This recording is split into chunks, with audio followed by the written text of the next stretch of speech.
the game by Dennis Ryman is in for a called strike. Maury Wills to lead off for the Dodgers.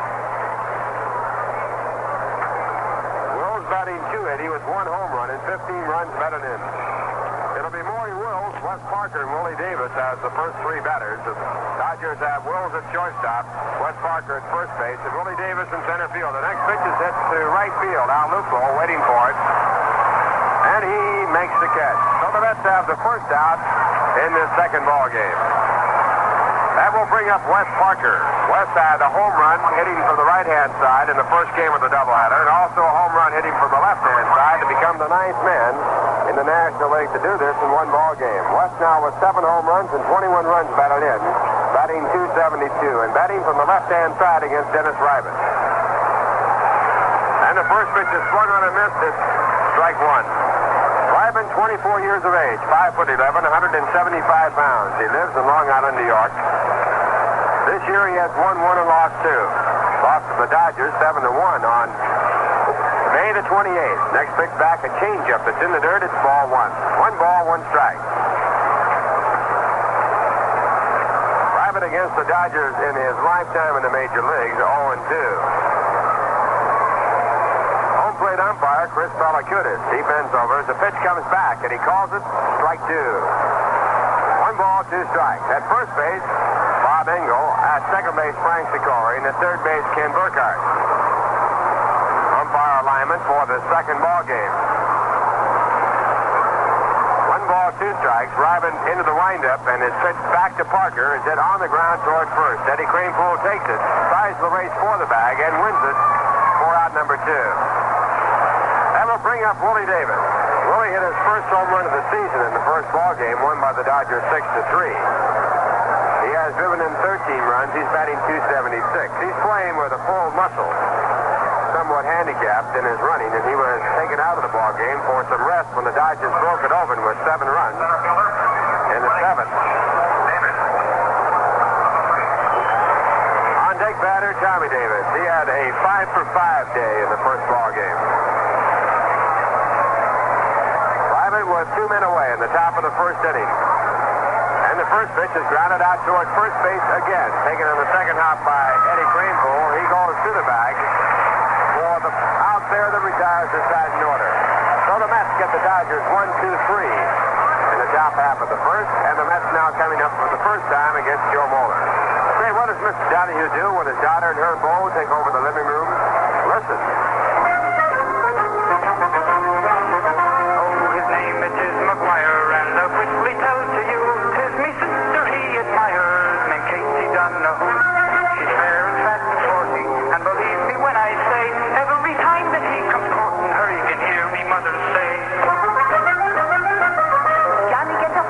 Get up and give the man a seat. Don't you see it's Mr. McGuire and he's courting his sister Kate. You know pretty well he owns a farm a little way out of town. Will you get up out of there and be taking the air and let Mr. McGuire sit down? And in New York City, when Johnny gives up his chair, Father too may retire from the scene for some peace and quiet and Rheingold Extra Dry. Maybe it's our double fermentation he's fond of. But whatever it is, we must be doing something right. Will you get up out of there, be taking the air, and let Mr. McGuire sit down? Batting orders for the Dodgers as we go to the bottom half of the first. Maury Wills leading off and playing shortstop. Wes Parker at first base, batting second. Willie Davis in center field, batting third. Tommy Davis in left field, batting fourth. Jim Lefebvre, the second baseman, batting fifth. Al Ferrara in right field, batting sixth. Johnny Roseboro, the catcher, batting seventh. John Kennedy at third base, batting eighth. And Joe Moeller, the pitcher, batting ninth. Now the Mets come up for the first time. And the first time against Joe Moeller, who's making his first start here this year. Moeller, a right-hander, will be pitching to Chuck Hiller. Chuck batting .361. A pinch hitter in the first game, and he singled. And he swings and misses the first pitch as strike 1. Joe, 23 years of age, 6'6", 192 pounds, from Redondo Beach, California. He has no record this year. Also, he had no record last year for the Dodgers, but won 13 and lost 18 for Spokane. Ground ball off the glove of Wes Parker, but he has time. Coming over to cover at first base is Joe Moeller, and he makes the play there for the out. Ball bounced away Parker, the first baseman for the Dodgers, but only just a short distance away, and he made the play. That'll bring up Ron Hunt.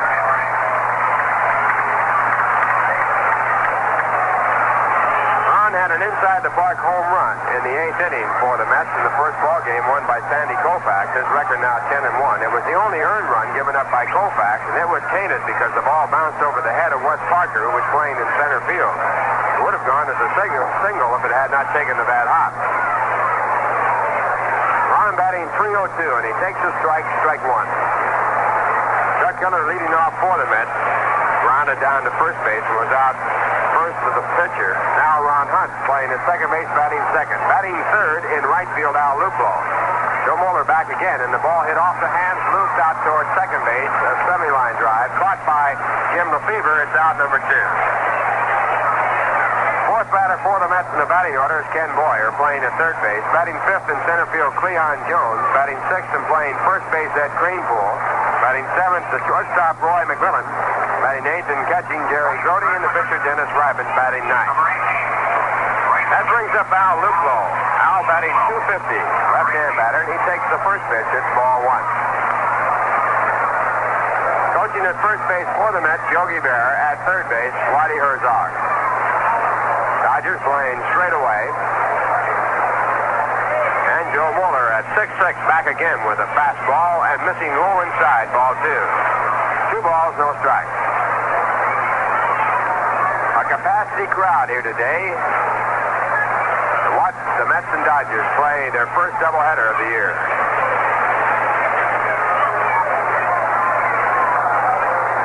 And Joe Moeller with the 2-0 pitch.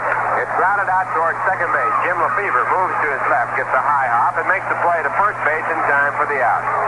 So both sides going down in order in the first inning, and the score at the end of one. The Dodgers nothing, the Mets nothing. Well, the Mets take on the Milwaukee Braves on Tuesday night for a 3-game series, all-night games, and then they have a continuance of the homestand with plenty of baseball to come your way throughout the year. You can get tickets for all home games in the Mets at a wide variety of locations. Shea Stadium open from 8 to 6 on weekdays and 9 to 5 on Saturdays and Sundays. Downtown at Grand Central Station at the foot of the 42nd Street and Vanderbilt Avenue ramp. They're open weekdays from 8 to 6 and Saturdays from 8:30 to 4.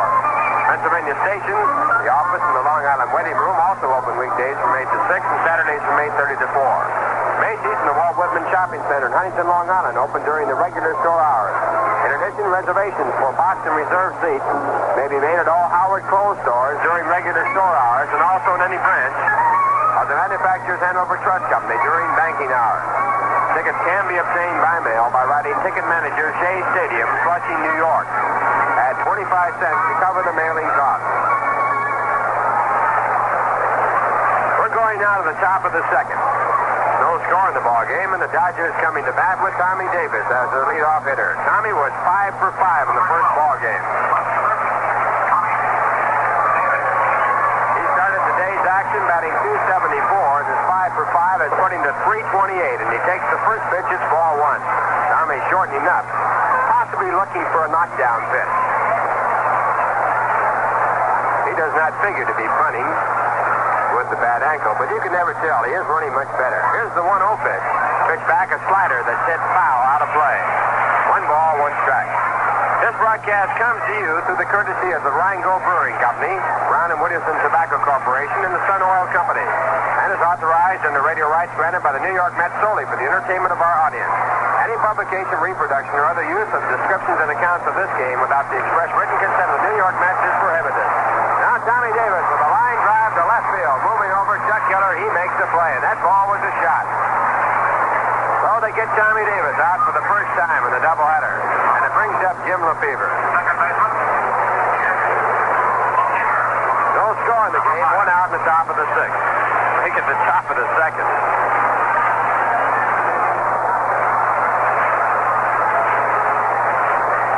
Lefevre batting from the left-hand side, and his first pitch is popped up. The catcher, Jerry Grody, calling for it. And he makes the catch, and it's not Jerry Grody, it's John Stevenson. A one-hand catch as he fell back away and caught the ball right by home plate. Never bring up the right fielder, Al Ferrara. put the Dodgers in front in the first ball game with a 3-run home run, and they never gave up the lead as they won by a 16-3 score.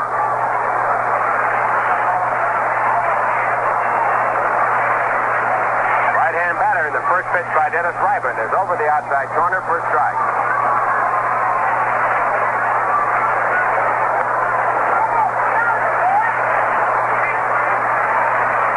Batting 284. Pitch back to him is just a little bit low.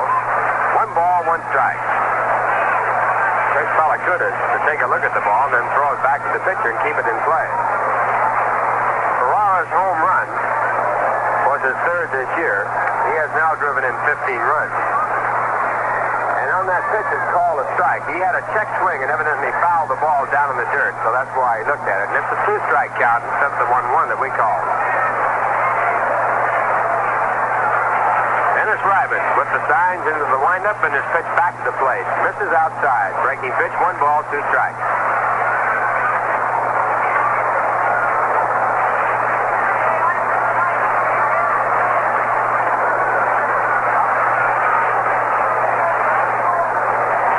Outfield set for Ferrara to be a full hitter. Hit a high fastball over the wall his first time up in the first ball game. Pitch to the plate is fouled off the end of the bat as it goes off for foul strike. Count stays at 1-2.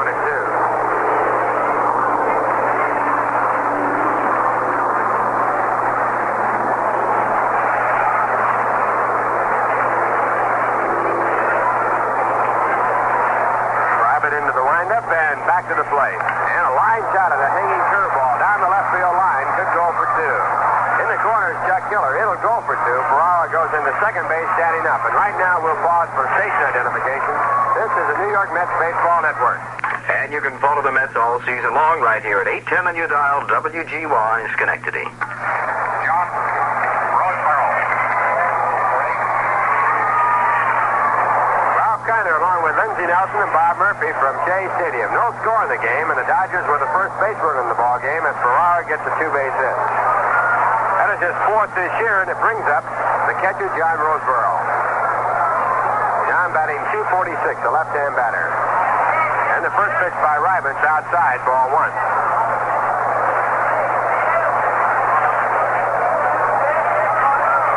Roseboro has 1 home run and has driven in 12. He did not catch in the first ball game. Jeff Torborg was the catcher for the Dodgers. Next pitch is hit foul, out of play. The ball going off to the left side. Now it goes to 1 ball and 1 strike. In that first ball game, Sandy Koufax struck out 9 batters and got his 10th win. He is now 10-1. Dodgers picked up a half game on the Giants, and they now trail by 1 game. And the Giants are trailing in their game with the Philadelphia Phillies 6-5 through 8. Next pitch, a changeup hit down the first. Eddie Greenpool has it. He goes to the bag, and that retires the side. So Ryman gives up a hit, allows no run. There were no errors. 1 man was left on, and the score at the end of 1.5 innings. The Dodgers nothing, the Mets nothing.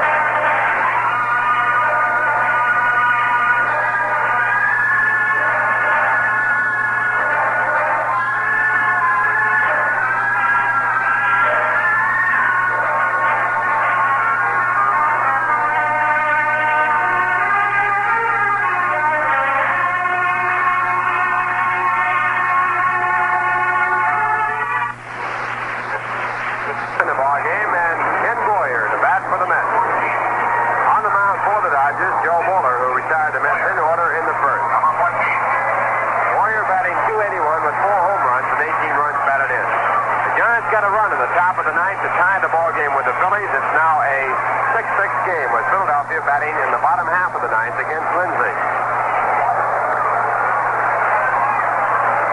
Pittsburgh defeated Houston 10-5 in a game that's completed internationally. The first pitch to Boyer, a curveball that's inside, is ball 1. When he pitched in that game was Mickelson, who relieved Bob Beal. Pirates got 5 runs in the 7th and 8th innings to win the game. 1-0 pitch is low and away, and it's ball 2. 2 balls, no strikes. Losing pitcher was Bob Bruce for Houston. Wynn had 2 home runs. Stargell Clemente had home runs for Philadelphia, with Stargell getting 2. 2 balls, no strikes. The pitch back to Boyer is hit foul. Count goes to 2-1. At the end of 8, Cincinnati 8, the Chicago Cubs 3. Jim Maloney working on the win there. McCool is trying to help him out. Came in the game in the 8th. Heft is now pitching for Chicago. Bill Hands was the starter. Sano had a home run in the 8th with a man on. Gardner's had 2. Ground ball hit down to second on the next pitch off the chest of Lefevre. He picks it up, throws the first, not in time. So the Mets get their first base runner on the air charge to Jim Lefevre. The ball took a bad hop, came up, hit him in the chest. He came up with the ball after it bounced away, and then threw to first base, but not in time. That brings up Cleon Jones. Cleon batting 293.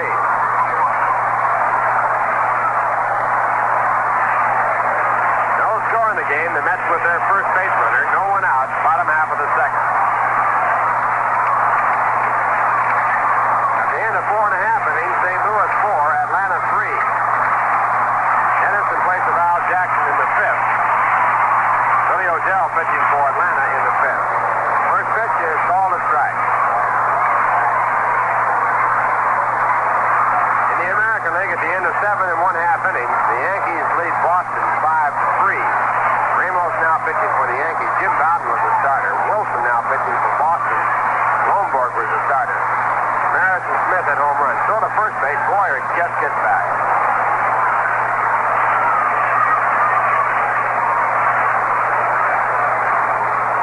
Joe Mueller in the set position. And a throw again to first base. Boyer back again, just ahead of the tag. Mueller looks like he's got a good motion to first. Big fellow, 6'6".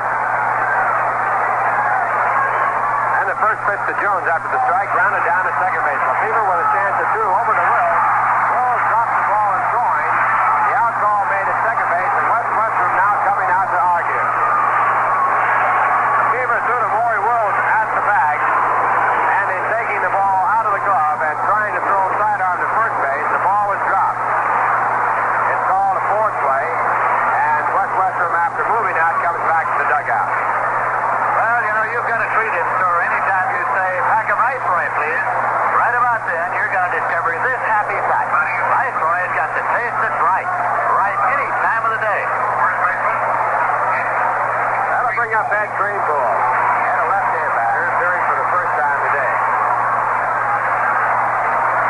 Average is 198 with 4 home runs and 14 runs batted in.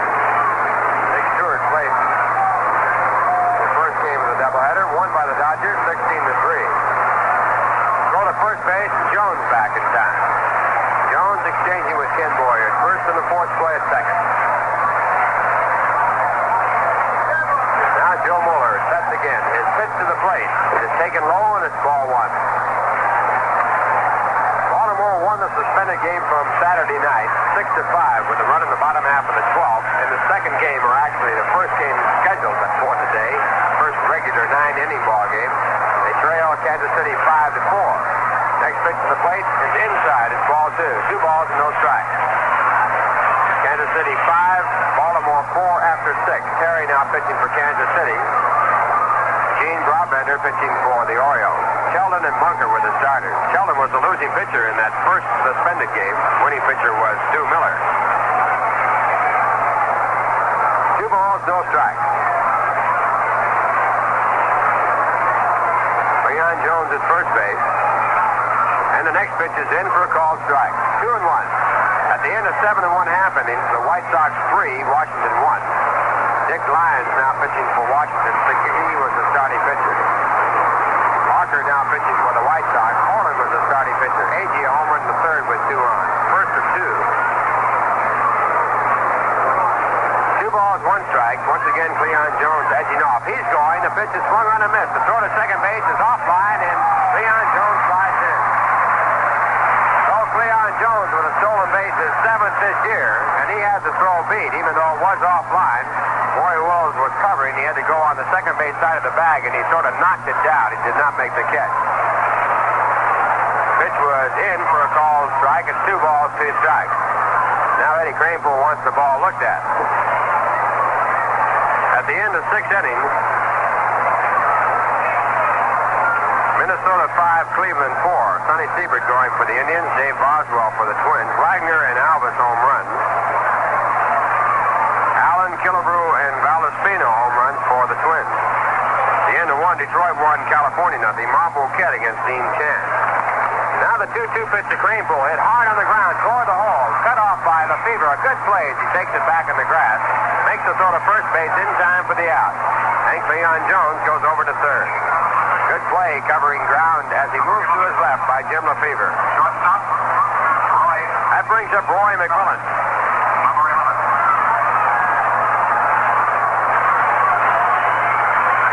Roy, a right-hand batter, hitting 176. No home runs and 5 runs batted in.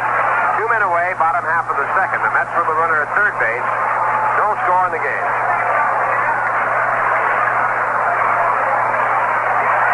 Here comes Jones getting home. The throw there. He is out. Leon Jones attempting to steal home was just out as the throw got there and Johnny Roseboro blocked the play. That retires the side on a thrilling play as Leon Jones, who had stolen second base and had moved to third on the grounder by Kranepool, tried to get the first run of the ball game, but was out as Joe Moeller got it in just in time to Johnny Roseboro. In the inning, no runs, no hits, 1 error, stolen base, and no one left on base. And the score at the end of 2, the Mets nothing, the Dodgers nothing. Fans, they have a special added attraction here at Shea Stadium for your convenience and for a lot of fun. You can meet your favorite Mets player through the Mets Fan Club, and you can get information and the list of dates available by writing to Mets Fan Club, Shea Stadium, Flushing, New York. Zip code number 11368. Or pick up the same information at any regular Mets ticket outlet. The dates for the next 5, June the 7th, Rob Gardner will be available. That's Tuesday night when the Mets take on the Atlanta Braves for a 3-game series, all-night games. Then June 9th, it'll be Gordon Richardson. Then on June the 11th, it'll be Yogi Berrien. And then June 28th, Jerry Grody, and June 30th, Dick Stelman. Mets Fan Club dates where they set up a room for you to meet your favorite ball player. You can talk with him, get autographs, what have you. Get to know the players a little more personally. Now the top of the third. The first man up will be John Kennedy for the Dodgers. This is a scoreless ball game. The Dodgers with the only base hit.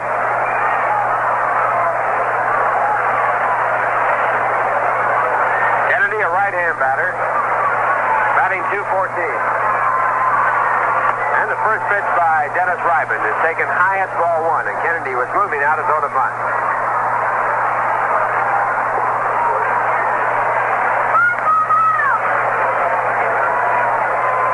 No strikes, Ryman back to work. And he catches the inside corner, strike 1.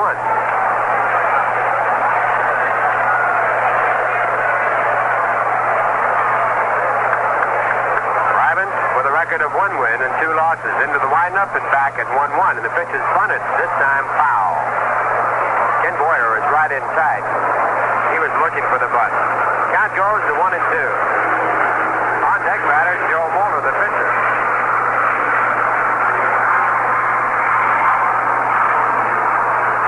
Base into this ball game going to Al Ferrara when he doubled down the left field line in the second. He was left at second base when Johnny Roseboro grounded out to first. Wyman at 1-2, and the fighters hit high in the air into shallow left field. Roy McMillan going out. Chuck Hiller runs him off, and Chuck makes the catch just off the ground. Ball sailed away a little bit. Chuck had to catch the ball glove up right around his knees. A little bit of a thrill on that one. And it brings up Joe Moeller.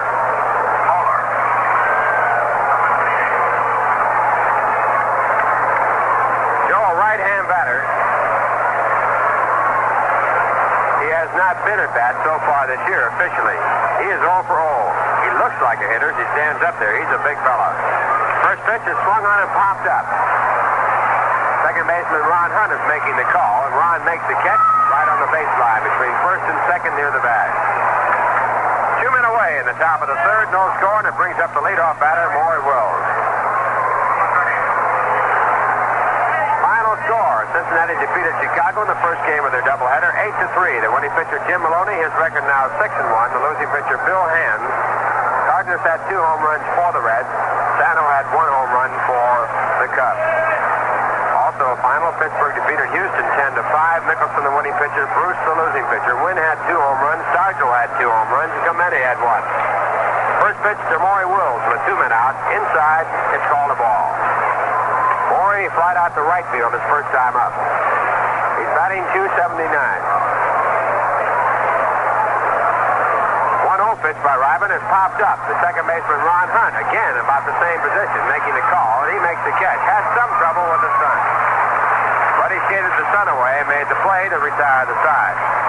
1-2-3 for Dennis Ryman, and the score at the end of 2.5. The Dodgers nothing, the Mets nothing.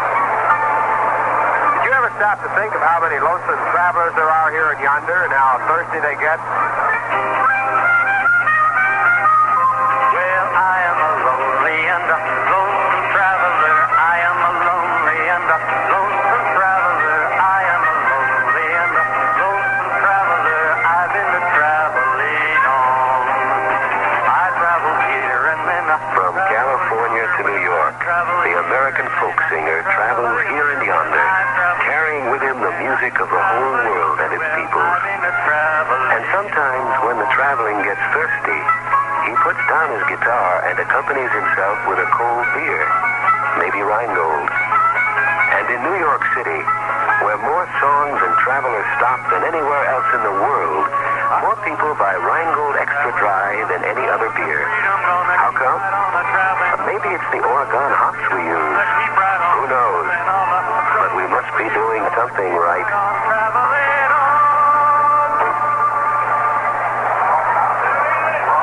Bottom half of the third. A scoreless ball game in the second game of this doubleheader. The Dodgers won the first behind Sandy Koufax, 16-3. Their highest run total and hit total this year. They had a total of 19 hits.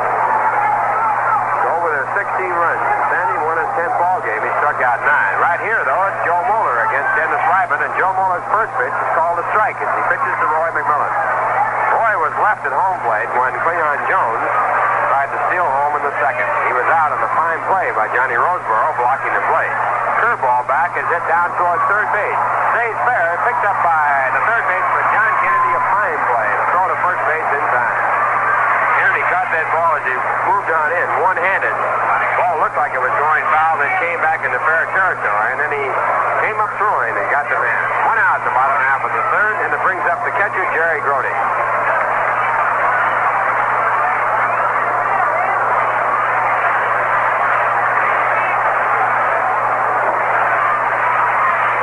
Grody batting .222, a right-hand batter, and Joe Moeller with his first pitch is blind on the left field line will go for extra bases. Tommy Davis over to watch it come off the wall. Throw on in stops Jerry Grody at second. So the Mets have their first hit. Hits are even now at 1 apiece. Both have been doubled. And the Mets have a runner in scoring position with Dennis Ryman coming up. A double for Jerry Grody, his 4th this year. New York pitcher. Got it. Number 30. Dennis has been at bat 6 times without a hit this year. He'll be followed by the leadoff batter, Chuck Hiller.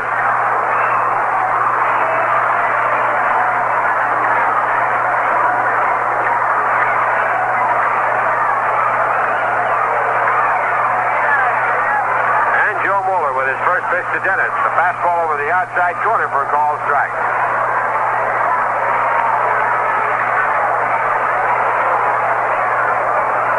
A lifetime record in the major leagues of 13 wins and 18 losses. He's 1-2 against the Mets.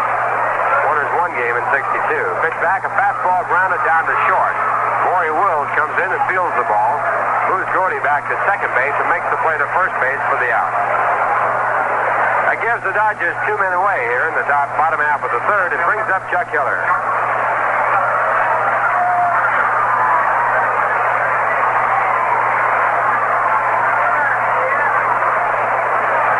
grounded out to first base his first time up.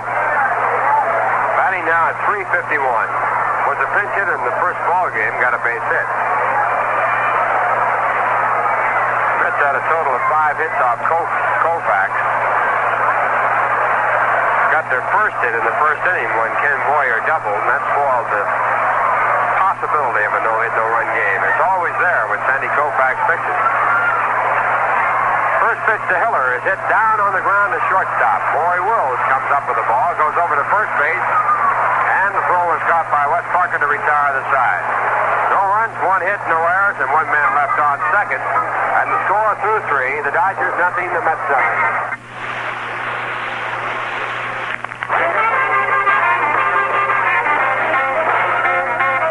Just Jazz.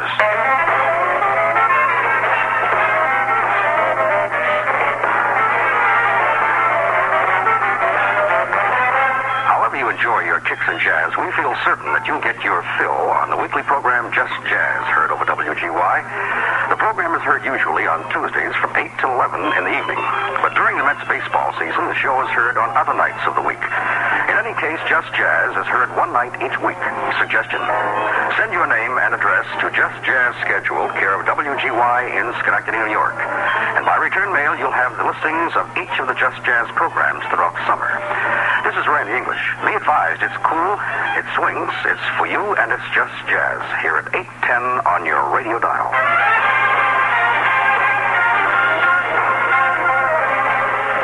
Over WGY in Schenectady. Second game of this doubleheader. The first game won by the Dodgers 16-3. This ball game a scoreless tie. Right here for the play-by-play, Lindsey Nelson. Thank you very much, Ralph Canner, and hello, everybody. 3-inning totals here for the Dodgers. No runs, 1 hit, 1 error. For the Mets, no runs, 1 hit, no errors. And leading off the top half of the fourth inning, switch hitter Wes Parker, who will be batting left here. He got right-hand pitcher Dennis Ryback.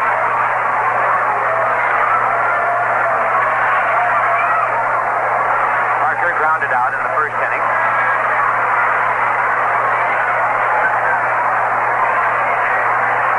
Ryback looks into Jerry Grody to get his sign. And the pitch. Swung on and missed for strike 1.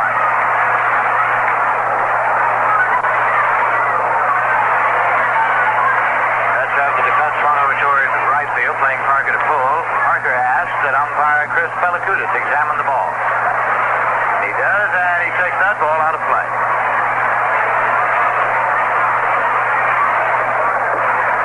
Few of the banner makers are taking this opportunity to parade their banners around the aisles at this point. Here's a pitch swung on and hit deep to right field. It was a change, and it's way back there, going, and this one is gone for a home run. As Ryback serves up the change, and it hits the scoreboard behind the right field wall. A long wallop by Wes Parker and the Dodger on front 1-0.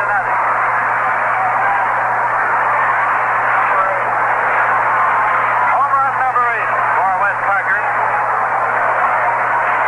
With nobody on, Willie Davis is coming up. He's been up one time and he grounded out to first base on the center.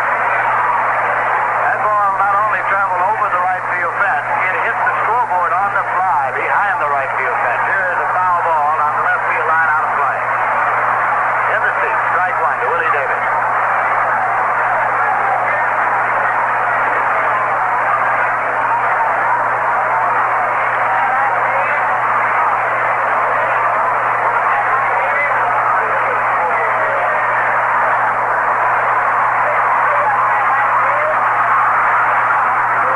Ryback again starts to work.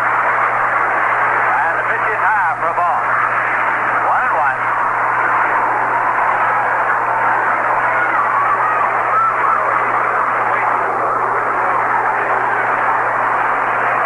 Again, Ryback pumps and pitches 1-1, and it's low and away for a ball. 2-1. To Willie Davis with Tommy Davis waiting in the on-deck circle. All winter, Wes Parker worked with the weights and the exercises. Try to give himself a little additional strength, and apparently it has. Here's a swing and a drive into center, and it is off the leg of Cleon Jones and bounding away, and on the way to second is Willie Davis. He goes in standing. Cleon Jones had a moment of indecision as to whether he would play it on a hop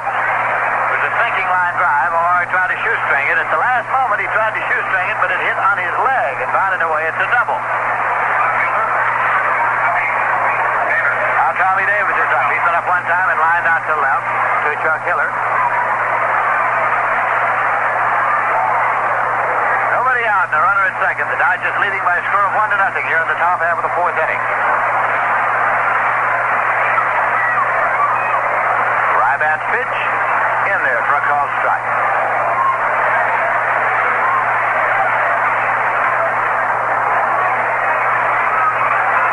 Tommy Davis, who went 5 for 5 in the first game here this afternoon. Strike one delivery, and it's inside for a ball. 1-1.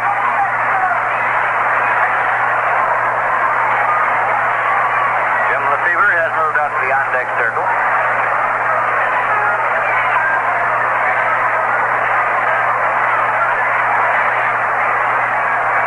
Willie Davis takes the lead at second base. Here's a 1-1 pitch. Hit on the ground, and it's taken by Rybat. Looks the runner, throws, and he's out. Now the throw over to third base, and Willie Davis slides in safely.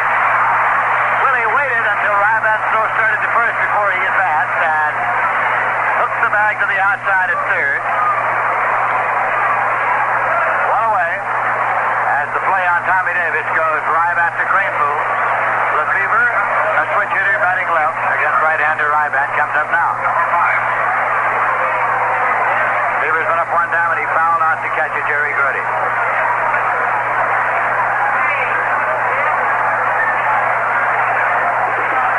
Rybat works straight away with Willie Davis at third. Here's a swing and a high fly ball to center field. Leon Jones goes back, now comes in. Davis tagged at third. He makes the catch to throw to the plate. Davis scores easily. As the throw is way up the first baseline, but Davis probably had plenty of time to score anyway. Two men out, sacrifice fly and a run batted in. Dodgers lead 2-0 here in the top half of the fourth inning. Al Ferrara is coming up. He has the 3-run homer in the top half of the fourth of the first game that got the Dodgers out in front early.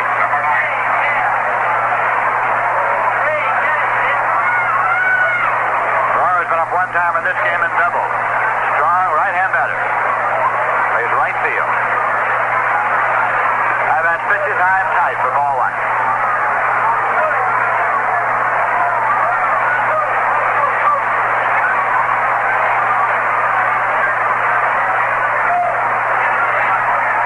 Rybat pumps and pitches. 1-0, and it's blown away. 2 balls and no strikes. John Roseborough swinging bats in the on-deck circle, keeping the shin guards on.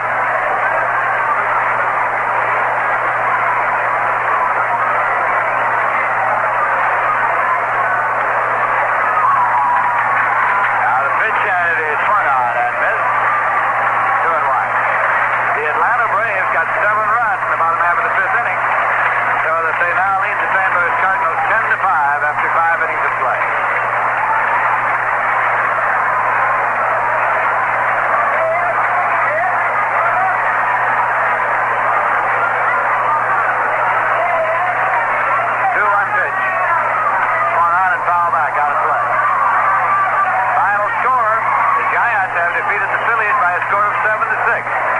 Giants 7 runs, 12 hits, 2 errors. To the Phils 6 runs, 11 hits, 1 error.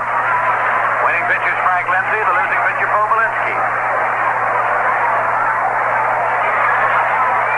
That was a 10-inning affair.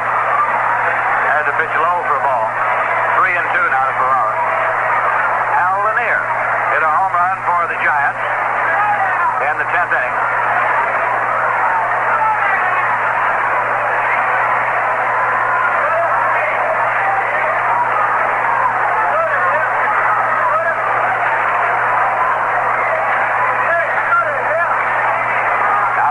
Pitch swung on, and it's off the glove of Rybat. Boyer plays it, but not in time. It's a base hit for Ferrara.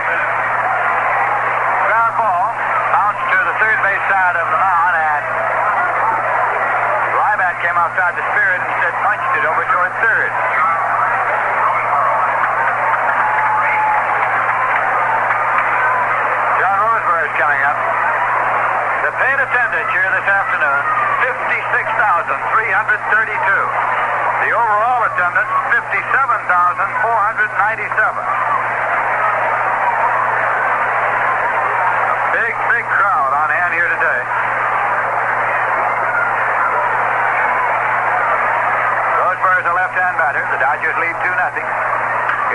on the ground to the right side. Hunt is in the outfield, and he knocks it down, placed the second too late. Hunt was about 3 steps back in the outfield grass. It's a base hit for John Roseborough. Hunt ranged to his left, even with that much depth. He had to range over and slap it down. It's a base hit for Roseborough.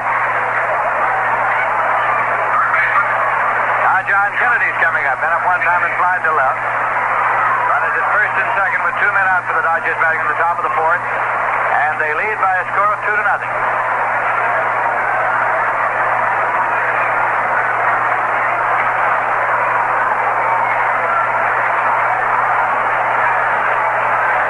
Kennedy's batting average is .211 at this point.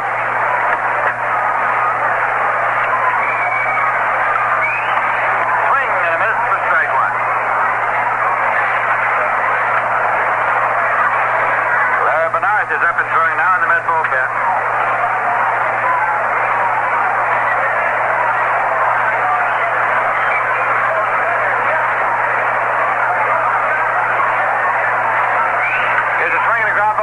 Taken by McMillan. Up with it, he tosses over to Hunt for the force on Roseborough at second that retires the side.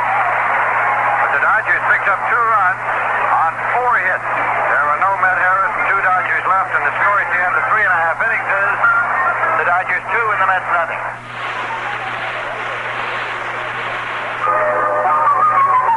Hello there. This is Leon Kelly. That familiar theme introduces Kelly's Corner, a weekday fair that begins at 6:15. Along with fine dinner music and rare stories of the odd, strange, and curious, we have special features. When it comes to racing, we have just about all the bases covered. It begins at 6:15 with Track Talk with Tup, behind-the-scenes views of the trotters, pacers, and the thoroughbreds. Mondays and Thursdays at 7:05, Bill Carpenter covers the stock car racing results from 14 tracks. This is NBC News. At 7, a summary of the news from NBC. This is Morgan Beatty bringing you NBC's News of the World. Kelly's Corner keeps you further informed at 7:30 when Morgan Beatty reports the news with on-the-scenes accounts of events from where it happens. Yes, you'll find it interesting, informative, and entertaining in Kelly's Corner, weekdays 6:15 until 8 on WGY Schenectady. We're going to the bottom half of the fourth inning right now. We pause for station identification. This is the New York Mets Baseball Network. You're in tune with the smoothest sound around. 810 in your dial, WGY Schenectady.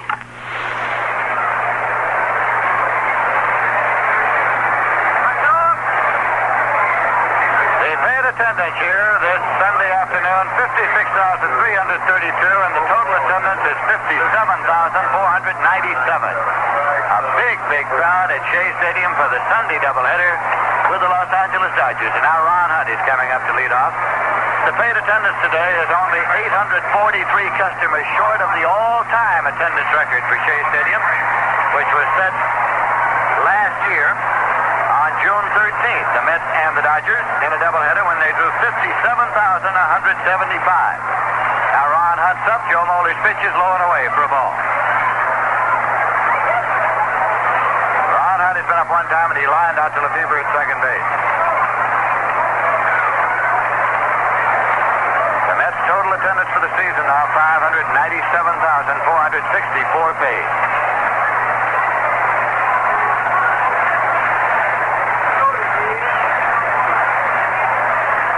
And here's a pitch, high for a ball. For the same number of home dates last year, the Mets had drawn 568,829, so they are considerably ahead of last year's attendance for a similar number of dates. 2-0 pitch, and it is in there for a called strike.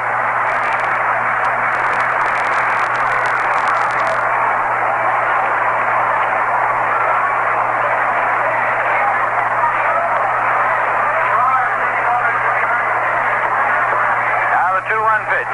Swung on and looped into right field. Racing over is Ferrara, and he makes the catch, extending both hands over his head to grab it. Hunt going out to right field. Now Al Luplow is the batter. In the American League, the Yankees have defeated the Boston Red Sox by a score of 5-3. Jim Bouton started and got the win. Help from Steve Hamilton in the 7th, Pedro Ramos in the 8th. Jim Lonborg started and took the loss for the Red Sox. Roger Maris had a Yankee home run. George Smith had Boston home run. The Dodgers lead here 2-0. The pitch to the left-hand batter, Luplow, swung on, lined into center, but Willie Davis is right there, and he makes the catch. We will be... Two away, and Ken Boyer is coming up now. He's been up one time and was on an error by Jim Lefevre at second base. In the first game here today, the Dodgers defeated the Mets by a score of 16-3 as Sandy Koufax got the win. He struck out 9. It was his 10th win of the season against one loss. He and Juan Marichal are the 10-game winners in the Major League.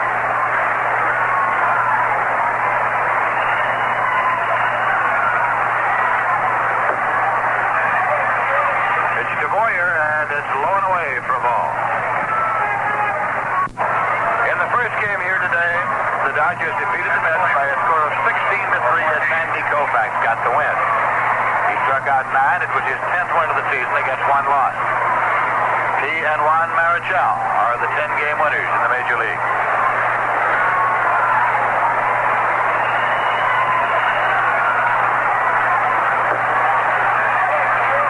Pitch to Boyer, and it's low and away for a ball.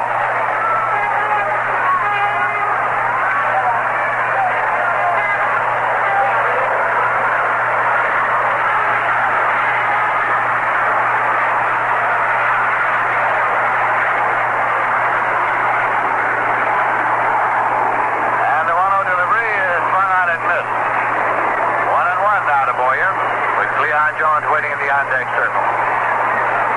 The Mets are off tomorrow, and the Atlanta Braves come in here on Tuesday night, Wednesday night, Thursday night. Now the pitch in for a called strike, 1-2. Long, tall Joe Moeller on the mound. 1-2 delivery. Lets up low and away, and it's 2-2.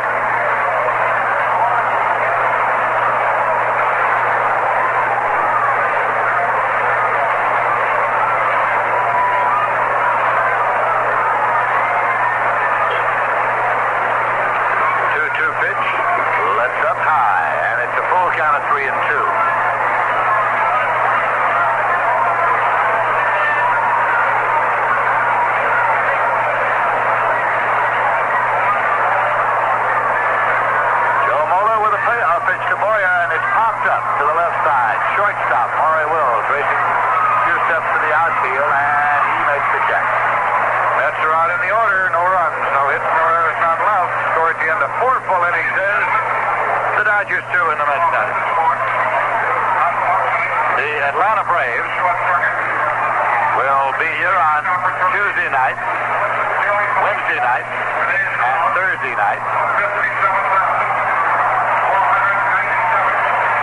The public address announcer, Jack Lee, announcing to the crowd the total attendance of 57,497 today. The message board is not working here at Shea Stadium today and hasn't been working for the last several days because of the short circuit. And ordinarily, that information is flashed on the message board, but with that inoperative, Jack Lee is announcing to the crowd the count for the day. Next weekend, the Cincinnati Reds will be here for a Friday night game and then a twilight doubleheader on Saturday night. That's going to be date night. There'll be Dixieland bands all around the park next Saturday night. Then Don Hefner will have the Reds back in for a single game next Sunday, but on Monday, a week from tomorrow, Red Shane brings in the St. Louis Cardinals for a twilight doubleheader. Then Tuesday afternoon, the 14th, the Cardinals will be here again for an afternoon game that will conclude the current homestand. Joe Moeller will be up here to lead off. Put up one time, popped out to second base.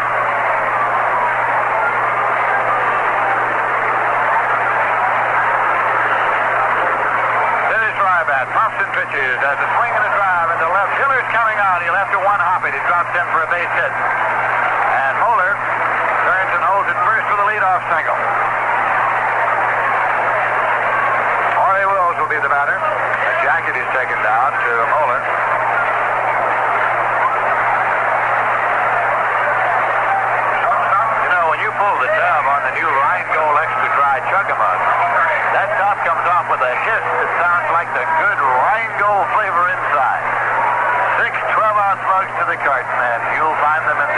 catalog display at your local store.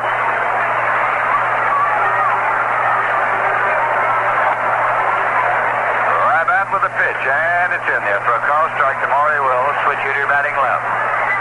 Boyer at third, Craneville at first were charging, figuring that Wills might be bunting the ball, and he might. Again the pitch, outside, 1-1. The Dodgers have a 2-0 lead. The Dodgers won the first game here today, 16-3. The last time the Dodgers swept a doubleheader was right here at Shea Stadium last June 13th. There's a swing and a ground ball to first. Craneville across to McMillan and back to first and in time. No, he's safe. He's off the bat. Maury Wills back to first base in time safely, so they get the force at second. And the double play cannot be presumed, so it is simply a fourth play on Moeller, going 3-6 if you're scoring.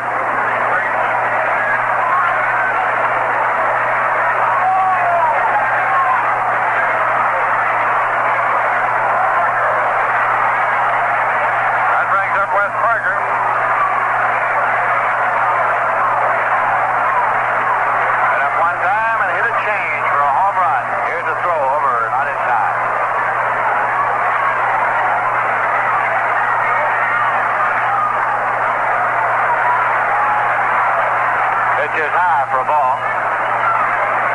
1-0.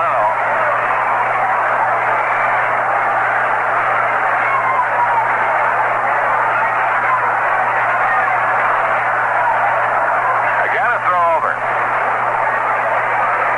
Not in time. Wills is back safely.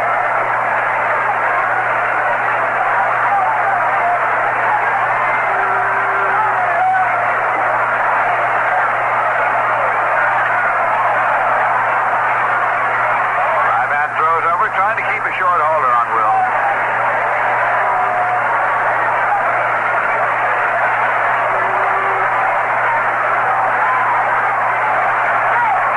Pitch is outside.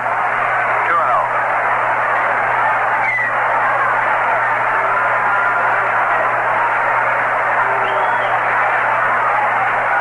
Rybat comes set with the ball right there at the belt buckle, and then he doesn't move it. He delivers. Here's a pitch low, bounding away from Jerry Crody, and Wills moves on to second. No advance. Fastball charged against Crody.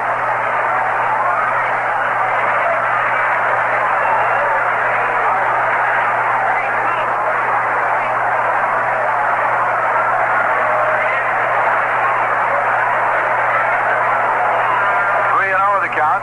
Parker at the plate with one man out. Rybat stepped off the rubber to tighten up. Wills, here's the pitch, and it's in for a strike. 3-1.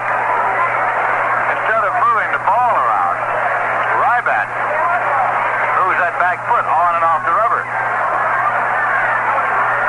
Now 3-1 pitch, swung on, hit on the ground to second, taken on a big hop by Hunt. He plays to Craneville. Wills moves to third. 2 away. And Willie Davis, the left-hand batter, coming up. He's been up one time and double. Flash to line drive to center off the leg of Cleon Jones and went for 2 bases. A double.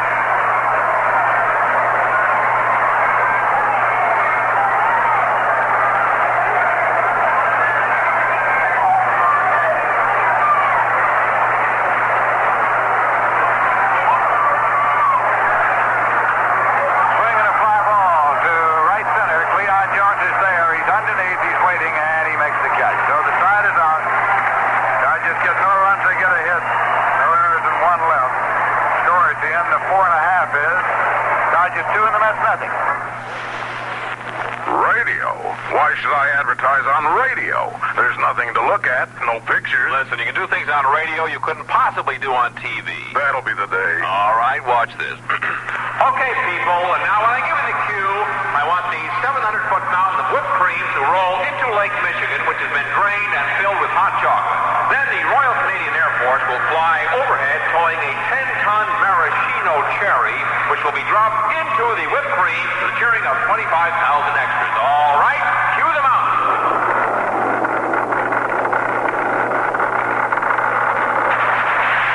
To the Air Force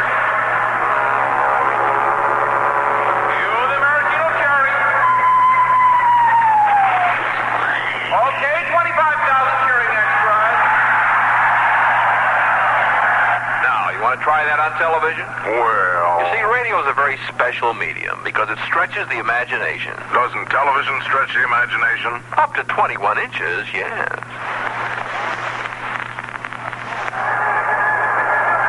innings, 4.5 inning total here for the Dodgers. 2 runs, 6 hits, 1 error. And for the Mets, no runs, 1 hit, no errors. And it'll be Cleon Jones coming up to lead off for the New York Mets here in the bottom half of the 5th inning. Leon's been up 1 time. He didn't do a forced play. Joe Mueller.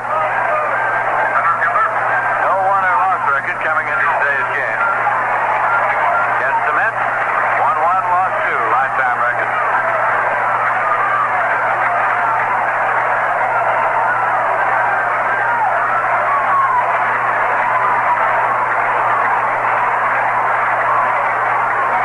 Jones settles himself into the batter's box.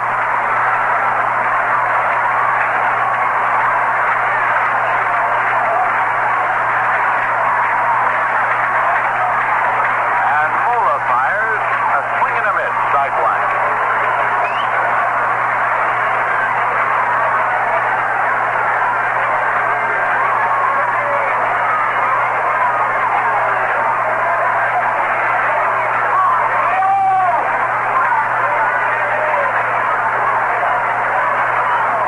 Ken Mola takes the sign of John Roseberry, deals a strike 1 pitch, and it's a fastball low, 1-1.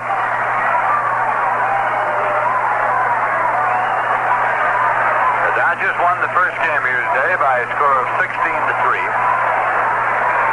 Their highest run total of this season, their highest hit total of the season. Swing and a foul ball, back into the seats and out of play. Count of 1-2.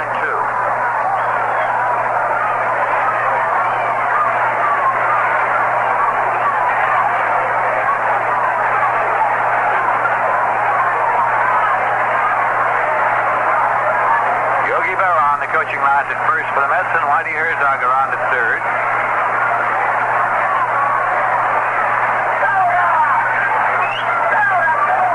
This is a 1-2 offering. High, and it's 2-2.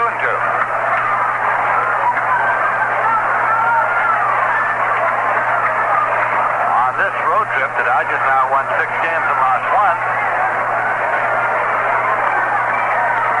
In second place in the National League. Swing and a foul ball to the right side and out of play. A 2-2 count.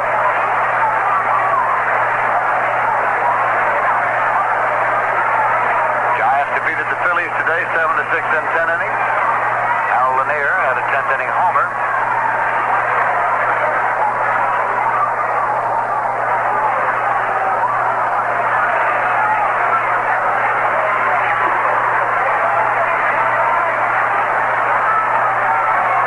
Swing and a foul ball back at first on the ground. Count continues at 2-2 to Cleon Jones.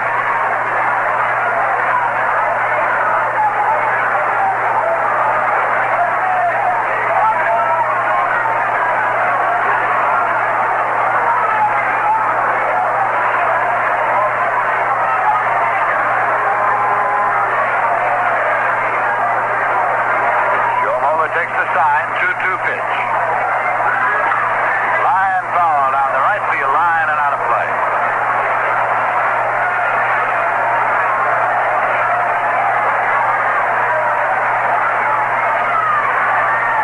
Leon Jones fouling him off around the park.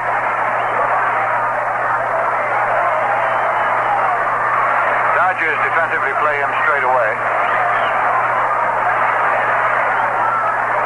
The pitch is swung on and missed. Moeller gets his first strikeout of the game.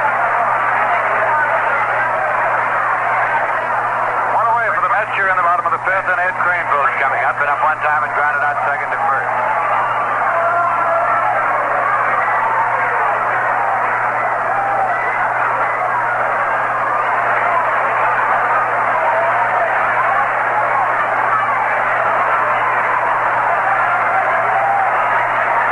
Swing and a ground ball foul, rolling off into the Met dugout and out of play.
delivery. Swung on, laced into left. It stays there, and it does. Could be for extra bases.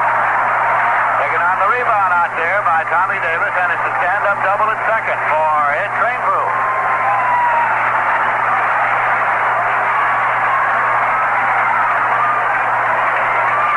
For the Mets, their second hit of the game. The other was a double by Jerry Crody in the third inning. Roy McMillan's coming up. The Dodgers are leading by a score of 2-0.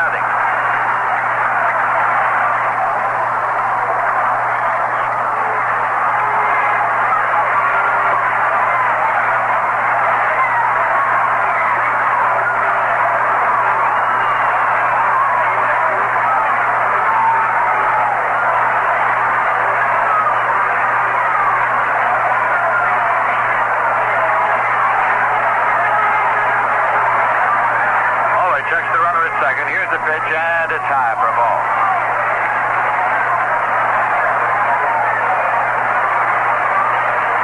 Rainfield at second. Brody on deck.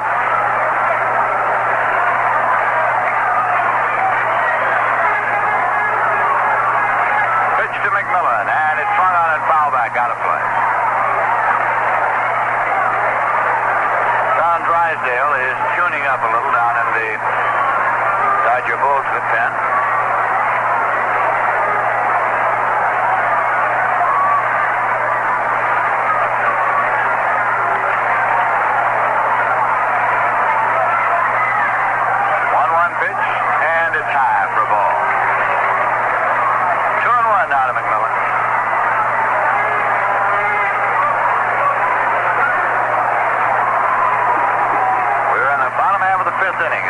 Doubleheader at Shea Stadium in New York.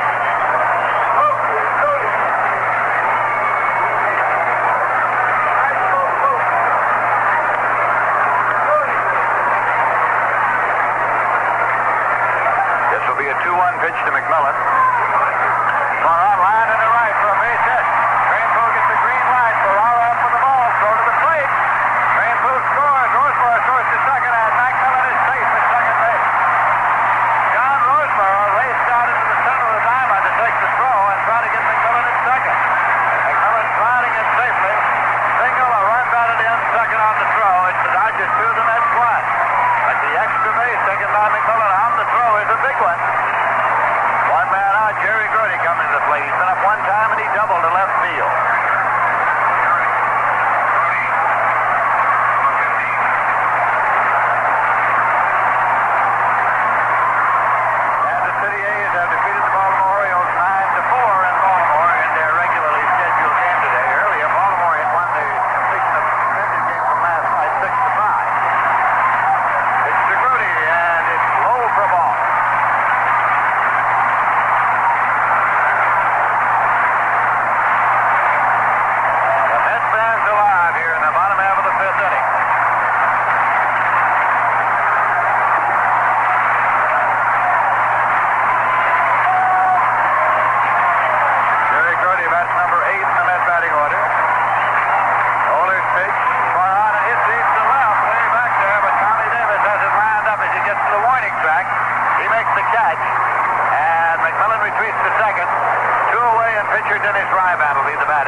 field the bunt down the third base line for a base hit.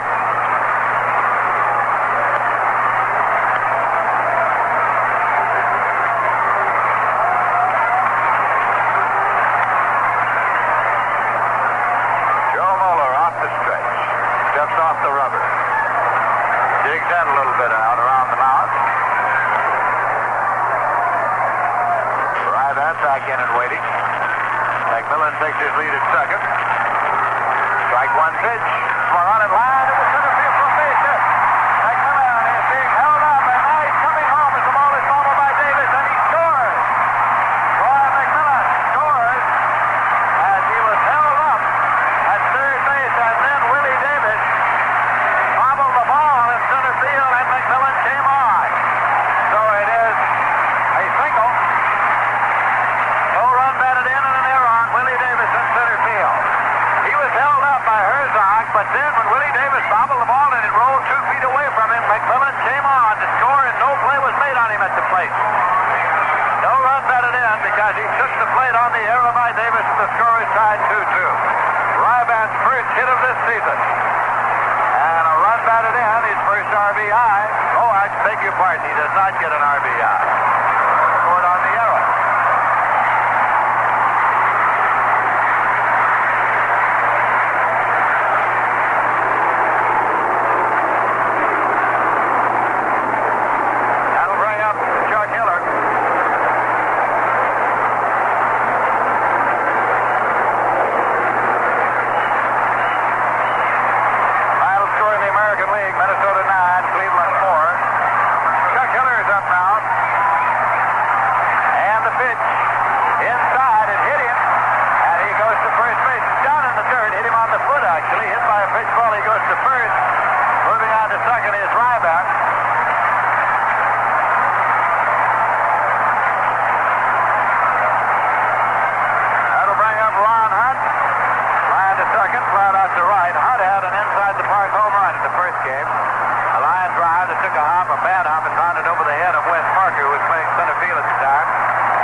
Season long right here at 810 on your dial, WGY Schenectady. This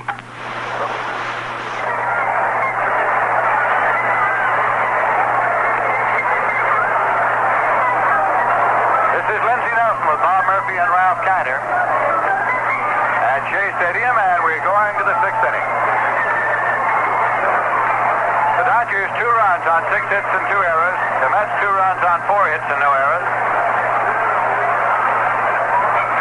Tommy Davis coming up now in the top half of the 6th. Line to left and grounded out pitcher to first.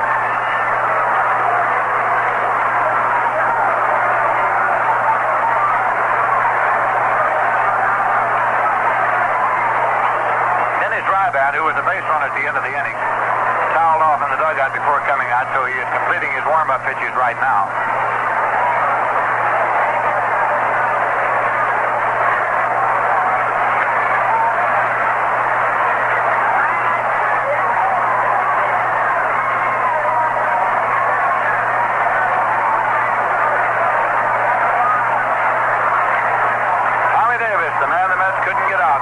He went 5 for 5. Swings and drills it down the left field line. If it stays fair, and it does, going to the corner, it'll be for extra bases.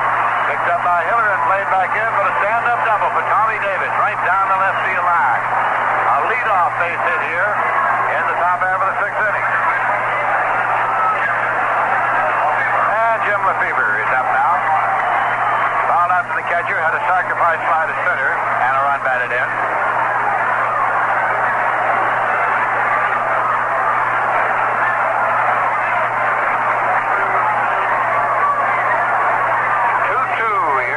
Top half of the 6th.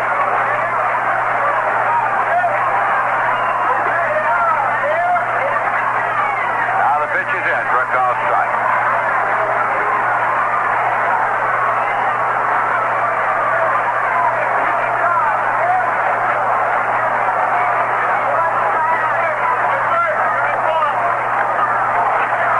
And the pitch is swung on, one hop to Hunt at second. Plays on over to first, and Tommy Davis moves to third on the infield out. One away. Larry Bernard is up and throwing in the Met bullpen. Al Ferrara doubled and singled in this ball game. He had a 3-run homer in the first game that got the Dodgers out in front in the 4th inning. Mets now move the infield up to try to cut off the run at the plate if possible.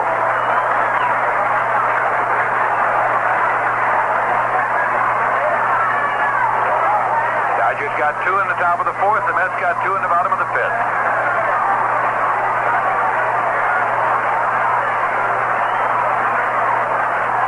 Here's a swing and a ground ball taken by Hunt. Runner holds, and Hunt throws to first in time. No advance. Tommy Davis holding at third. Ball was slammed to the right side. Hunt got it on one hop. Looked the runner, held him at third, and so there are 2 men out, and John Roseberry coming out. 1 for 2 in this game. Left-hand batter.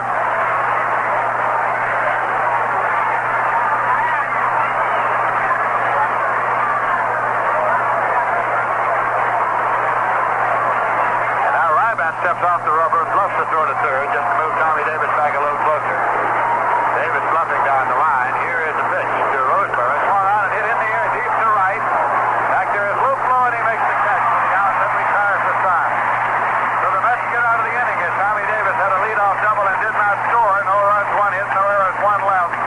Scoring to the end of 5.5 is the Dodgers 2 and the Mets 2. Sometimes things roll easy and sometimes they don't roll at all. Either way, here's a song with a message for you. Roll on a button. Roll on in.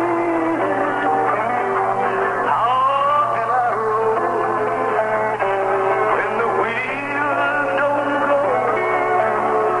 It's all I have. Kill the John Henry.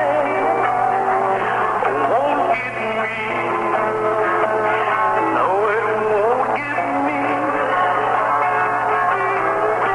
And in New York City, more people roll on easy with Rheingold Extra Dry than with any other beer. Maybe they like our natural carbonation, but whatever it is, we must be doing something right. Roll on a button. Roll on easy. Now how can I roll when the wheels don't go?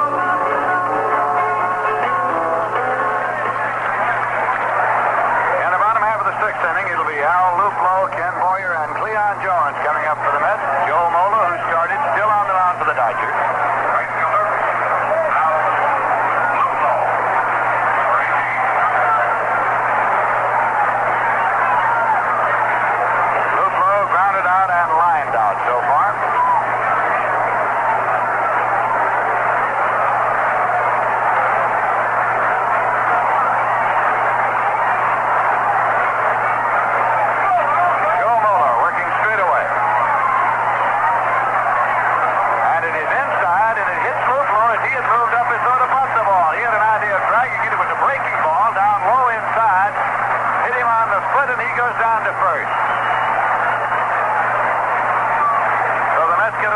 base runner here in the bottom half of the sixth inning.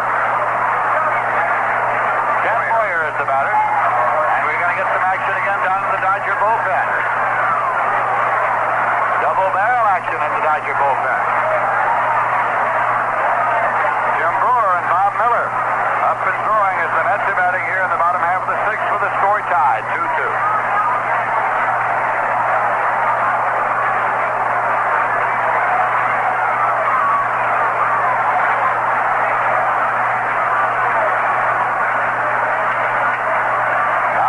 Checks and deals, and the pitch is fouled off to the right side out of play. Strike one.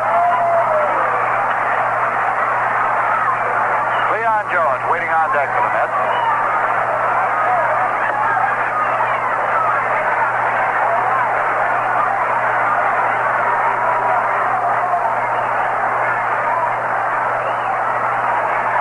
Now Moeller again checks the runner. Throws over, not in time. Lou blows back safely. Wes Parker holding against the runner at first.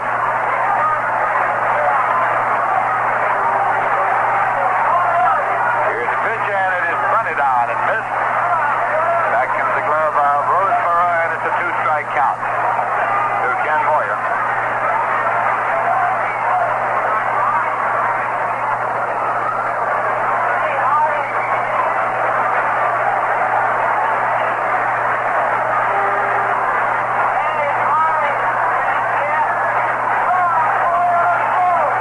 Joe Moeller sets and deals.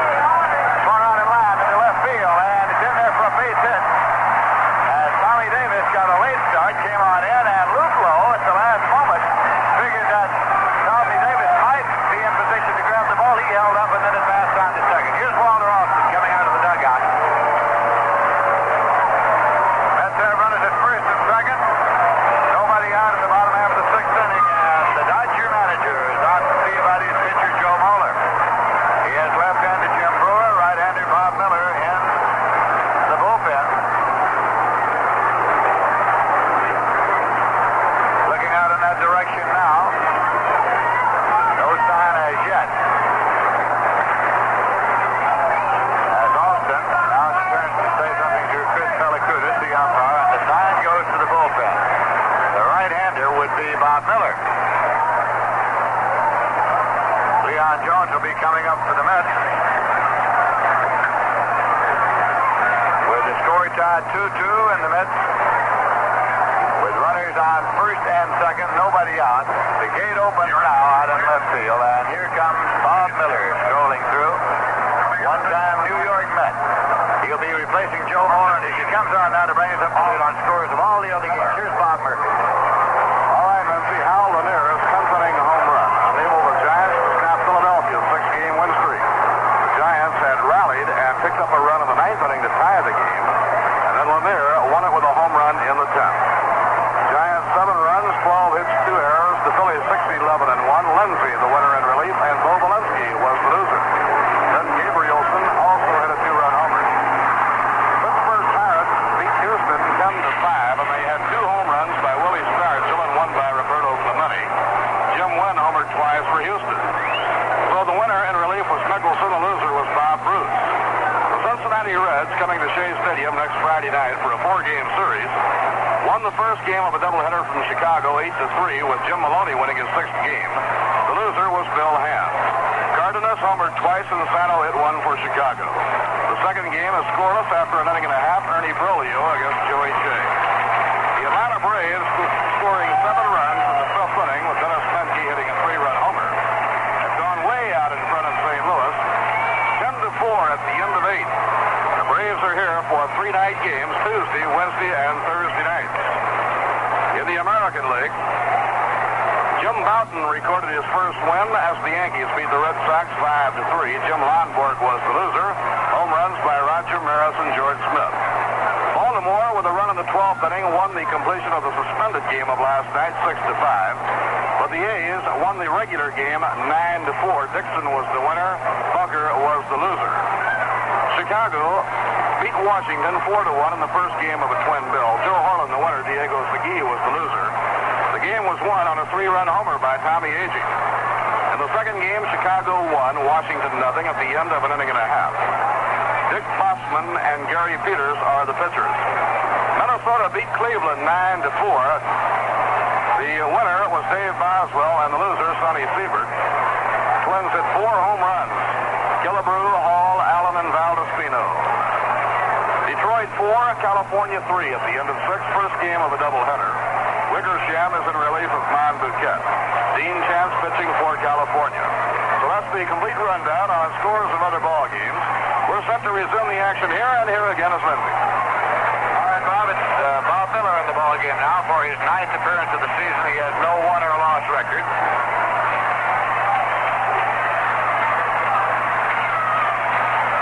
That's their runners at first and second. Nobody out. Cleon Jones up. Here's the pitch. He's first. About takes the pitch high for a ball. Wes Parker charging from first. The defense the Dodgers were using on the butt. With Parker charging, Miller off the mound to the third base side, Kennedy to the bag, and Maury Wills to second base. Second baseman Lefevre, of course, moving to first. Dodgers figuring the Mets would be trying to move these runners along with a sacrifice. And now Cleon squares, but lays off, and it's in the strike zone for a called strike. He was in bunting position, did not offer, and it's 1-1. Ed Craneville waiting on deck. Grounded out second to first and double so far in the game.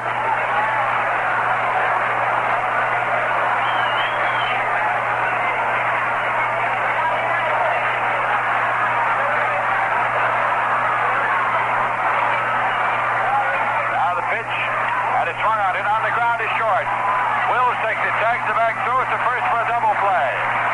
2 men out.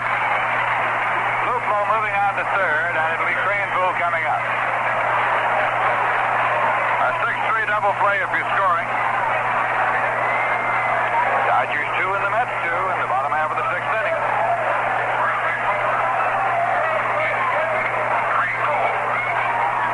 Leo Cardenas is having a big day at Crosley Field. He had 2 home runs in the first game as the Reds beat the Cubs 8-3. Now Cardenas has hit one in the second inning of the second game. Put Cincinnati out in front by a score of 1-0. Ernie Broglio against Joey J. Craneville, a left-hand batter, up to face Bob Miller. Pitch is low for a ball. Miller was an original expansion draft selection to the Mets at $125,000 off the roster of the Cardinals. Spent 1 year with the Mets and was traded on to the Dodgers. Traded for Larry Burright and Tim Hartman. Here's a 1-0 pitch. Swung on and foul back into the seats and out of play. 1-1. 2 men out and a runner at third for the Mets in the bottom half of the 6th inning.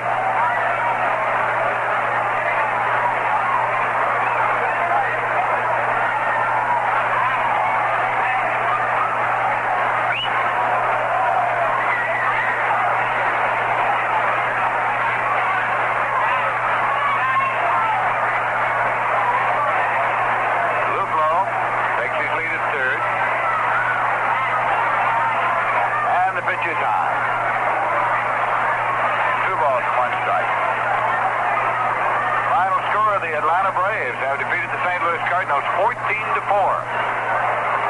Billy O'Dell gets the win in relief, and Al Jackson started and took the loss. Dennis Menke had a 3-run homer for the Braves.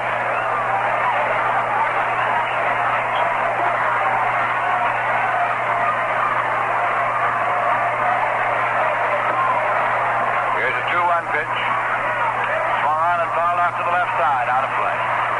Counts leveled at 2-2 now to Craneville. The first game of this doubleheader today was won by the Dodgers by a score of 16-3.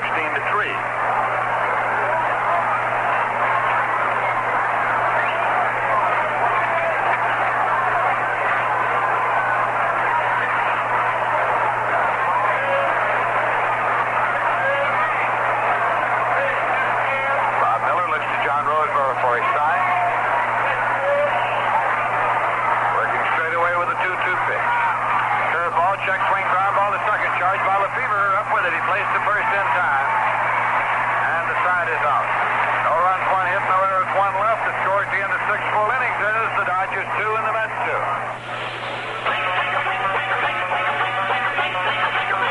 Go radio. Go radio. Go radio.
hits a line smash for a base hit through the hole into left field.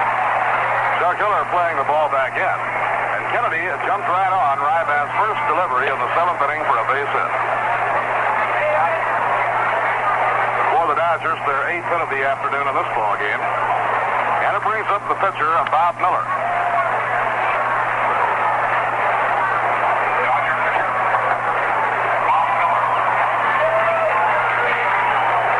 Bob Miller, working in relief of Joe Mueller, is the hitter, and now Boyer shortens up looking for the bunt. Again, Larry Benarth is on call in the Mets bullpen. He squares around, bunts, and it's foul off to the right, strike one.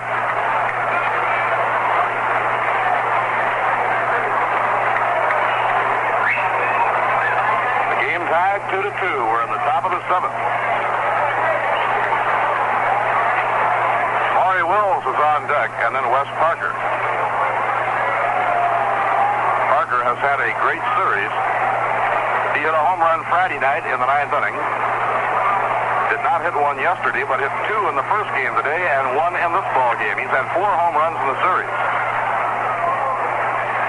Throw to first, it is not in time. Boyer in very close at third, waiting for the bunt. He turns around, bunts foul, and that one hit Jerry Grody in the right arm.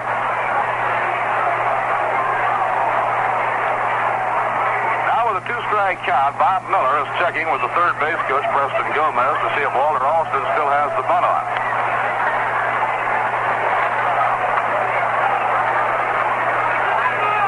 In the 6th inning, the Dodgers had a leadoff double by Tommy Davis, but they did not score. Dennis Rybat, bearing down, got the next 3 hitters and left Tommy on third. He's around to bunt, but he doesn't offer, and it's low outside, ball 1. 1 ball, 2 strikes. Today's big crowd at Shea Stadium, just 332 less than the biggest crowd of the year, which came here for the Friday night game between the Mets and the Giants.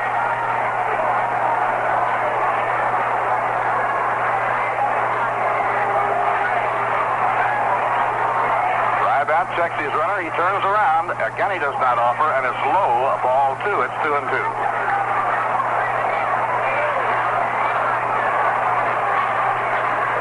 Even 2-2 on Bob Miller.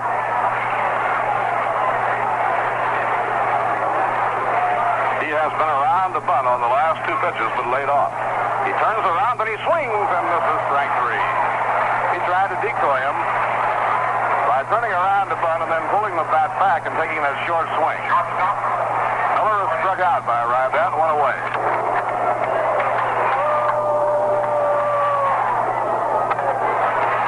The first strikeout in the game for Dennis Rybat. It brings up Maury Wills. Wills had 1 for 5, a bunt single in the first game. He has gone 0 for 3 in the second game.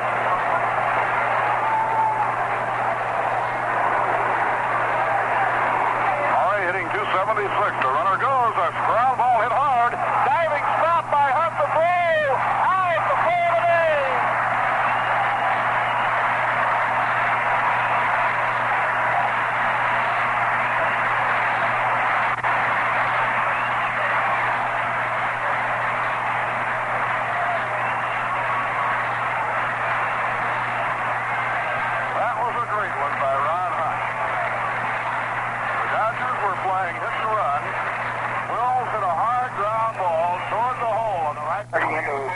Game of the year. Larry has won 1 and lost 2. His last relief outing was last Tuesday against Philadelphia. Larry worked 3 2/3 innings. He pitched very well, but was the losing pitcher because Bill White hit a home run to beat him. Larry gave up just 2 hits, but one of the 2 was a home run by White, and Larry was the loser in that 6-4 loss to Philadelphia. So Larry Benarth is coming in. I'm sure the heat of the day has had something to do with the decision being made here by Wes Westrom. Now the hand for Dennis Rybat.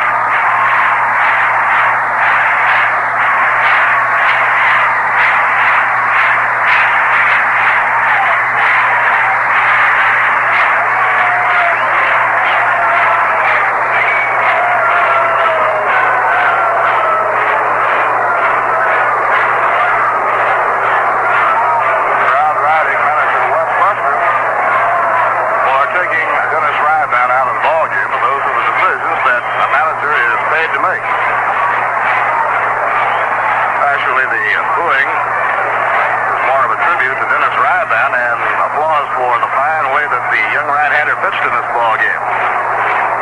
Dennis going out of the game after working 6 2/3 innings. At the moment has allowed 2 runs, given up 8 hits. The only walk Dennis gave up was the walk to Wes Parker here in the 7th. And he struck out 1.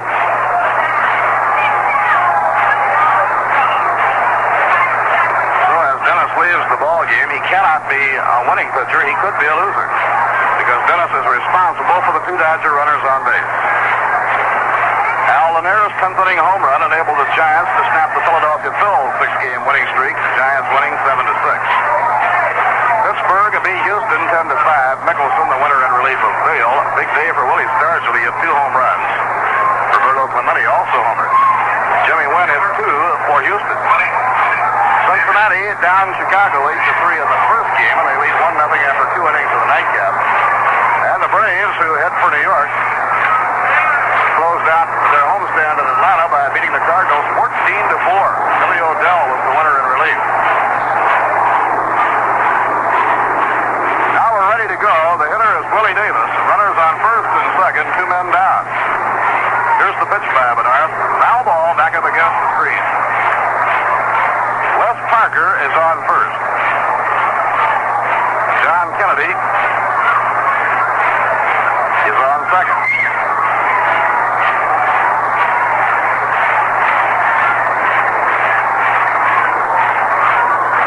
Now Larry looking in for his sign from Jerry Grody. Bedard in the set position now steps off, forcing Kennedy back toward second.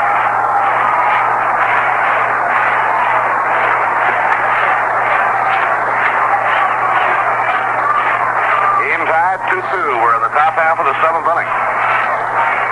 Here's the pitch to Willie Davis. Fastball up high. 1 ball, 1 strike. The Yankees beat the Red Sox 5-3. Kansas City and Baltimore split. The Orioles winning the completion of the suspended game 6-5, and the A's winning the regular game 9-4. White Sox beat Washington 4-1 in the first game. They lead 2-0 after 2.5 in the second game. Slow ground ball, foul down the first baseline. Minnesota 9, Cleveland 4. And the Tigers beat the Angels 4-3 at the end of 6.5 on the West Coast.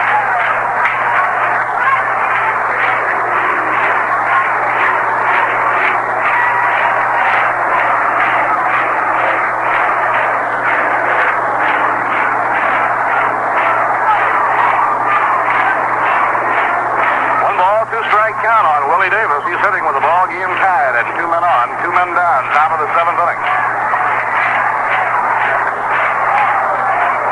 But off in the set position, checks the runners. Now the arm comes down and it's high, 2-2. Willie Davis had 2 for 4 in the first game, including his first home run of the year. He has a double and 3 times at bat in this game.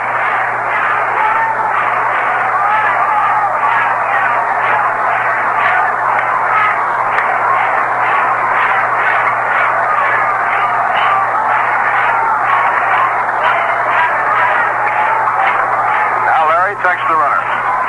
Delivers 2-2. A high foul fly down the right field line. No play. This is going to land back in the crowd.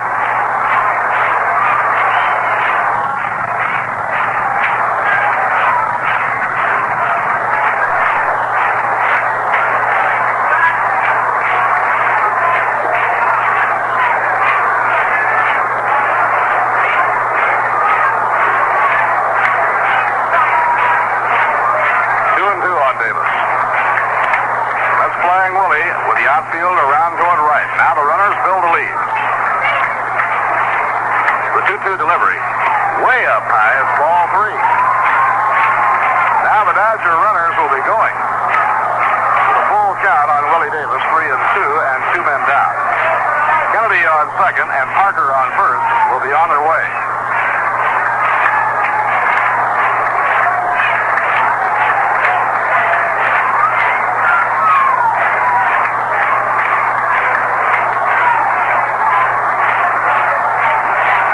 Fielder Tommy Davis is in the on-deck circle.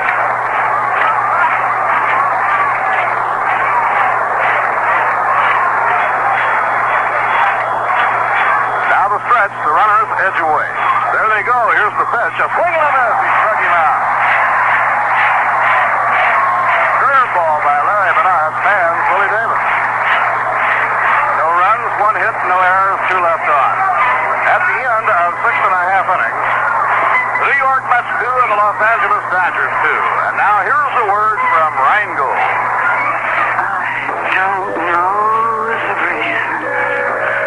I can't tell you why. No people like Rheingold get me.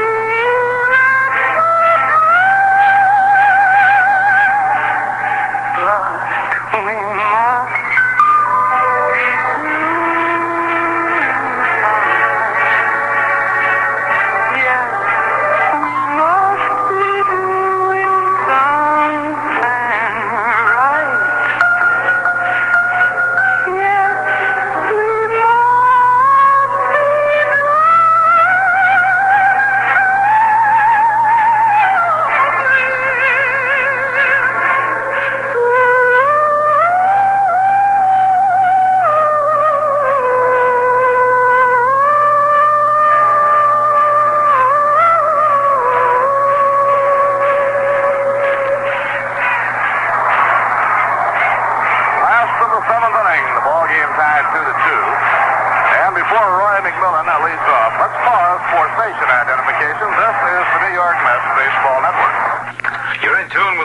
Sound around 810 and your dial WGY Schenectady.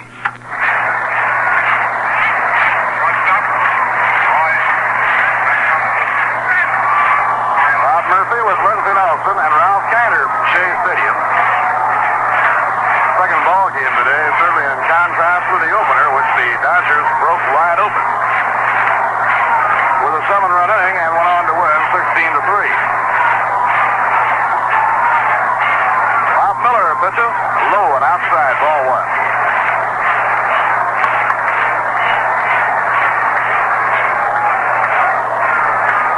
Joe Moeller in 5 innings allowed 2 runs, gave up 5 hits, did not walk a man, and struck out 1.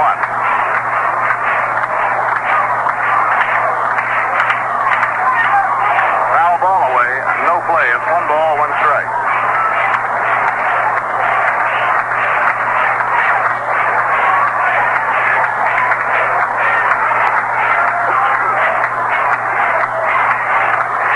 Pitchers of record right now are the 2 relief pitchers, Bob Miller and Larry Bernard.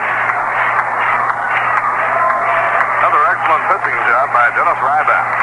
Here's the 1-1 pitch. Fly ball hit right down the right field line. It may go foul. Coming over is Al Ferrara. Across the line, he makes the catch.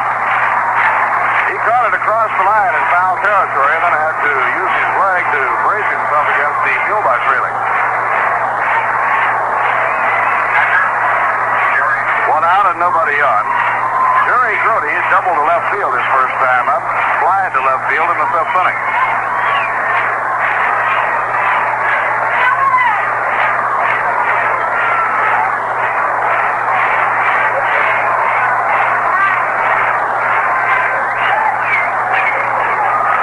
Bob Miller winding, pitched to Grody, a curve, a swing and a miss, strike 1.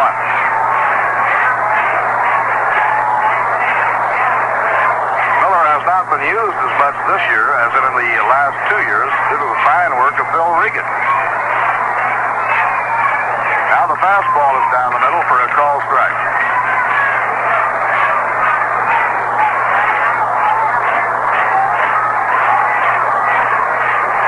Two-strike delivery. Breaking ball high, 1-2.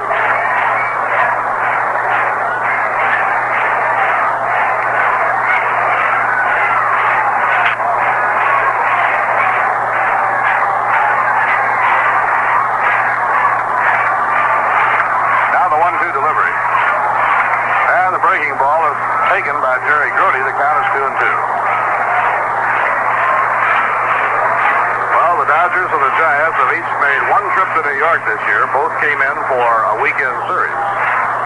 The Giants series slightly outdrawing the Dodgers series. It's 3-2.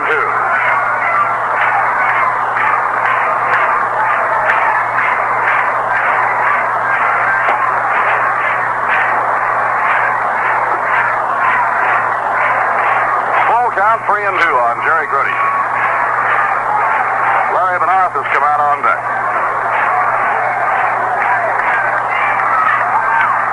Ground ball going foul down the third baseline.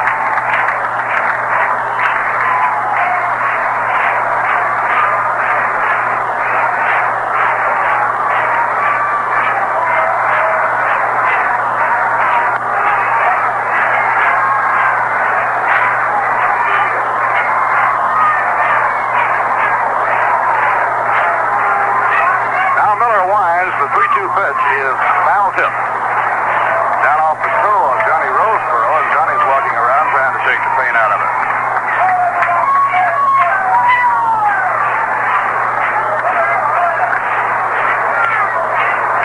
The Giants were here in the middle of May for a big series.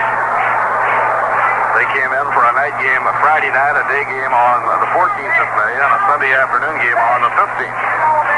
So the Giants were here over a weekend playing 3 games. The Dodgers coming in for the 4-game series this weekend.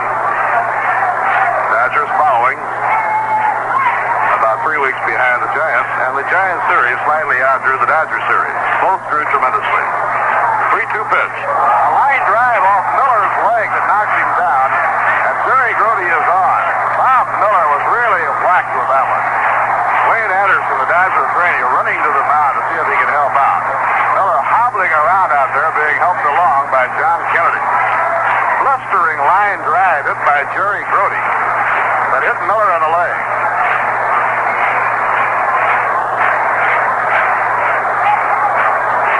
Now Walter Alston coming up to see how Miller is going to be. They'll have to give Miller some time here to start feeling a little bit better. The Dodger series this weekend has attracted 141,655. The Giants series drew 144,529. So the Giants series outdrew the Dodger series by about 3,000. Now Miller says, I think I'm going to be all right. The crowd gives him a hand. But both of the series attracted absolutely marvelous crowds. Now Miller is going to try and throw a few pitches to be sure he can work on that leg. Base hit for Jerry Grody, his second of the ball game, a line drive off Miller's leg.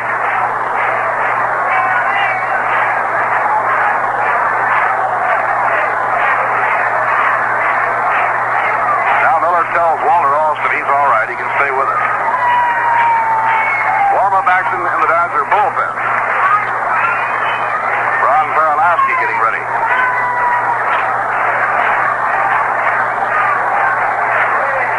That base hit off the leg of Bob Miller, the 6th hit in the ball game for the Mets. The game is tied 2-2. We're in the last of the 7th inning, and Larry Bernard is coming up.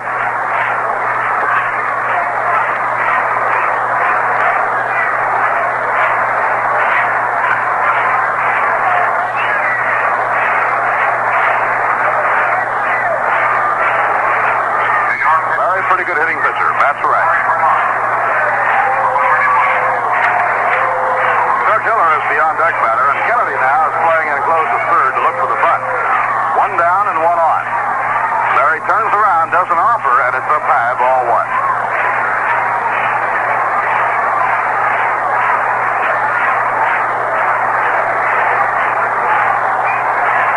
Miller's still moving that leg around out there. Larry has been up only 4 times this year. He's 0 for 4. John Kennedy, the third baseman, stationed in real close. Larry turns around, bunts foul. It's 1 ball, 1 strike.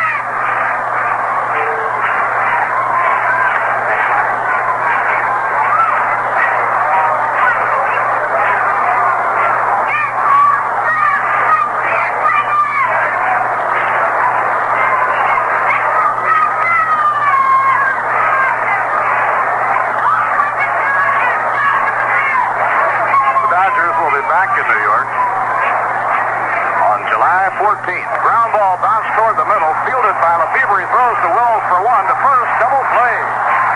Second to short to first for the double play to retire the side.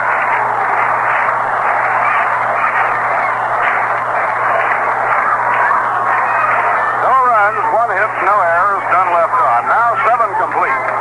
In the nightcap, it's the Dodgers, 2 runs, 8 hits, and 2 errors. The New York Mets, 2 runs, 6 hits, and no errors. Minnesota hitting 4 home runs, buried Cleveland 9-4. Harmon Killebrew, Jimmy Hall, Bertie Allen, and Sammy Valdez-Pino hitting home runs for the Twins. Dave Boswell was the winner and Sonny Siebert the loser. The Angels and Tigers tied 4-4 at the end of 7 in the first game of a doubleheader on the West Coast. Now Tommy Davis is up against Larry Benarth as we go to the 8th inning. He doubled his last time up. Sinker right in there for a strike call. Tommy Davis 5 for 5 in the first game, 1 for 3 in this one. Now Larry looking in for his sign from Jerry Grody. A swing and a miss on a breaking ball in the count of strike 2. Tommy Davis with his big day at the plate has raised his batting average to .329. Doubleheader started. Tommy was hitting .274. Curve outside and low. It's 1 ball and 2 strikes.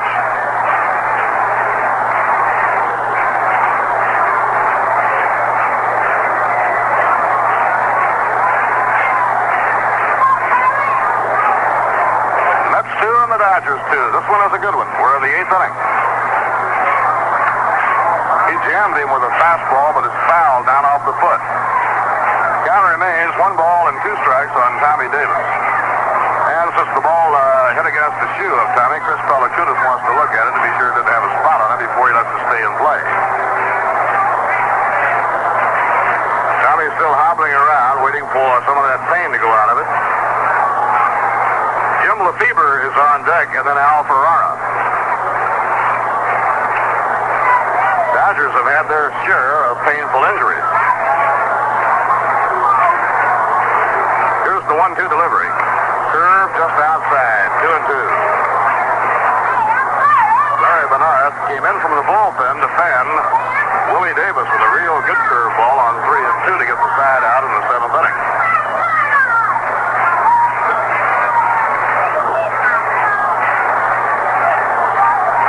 Nobody on, nobody out. Top of the 8th inning. Ground ball foul, and it was really blistered by Tommy Davis. Tommy had 4 singles and a triple in the opener. First time up in the second game, he lined the ball hard, but it was caught by Hiller and left. Then he bounced back to Dennis Rybat, then he doubled.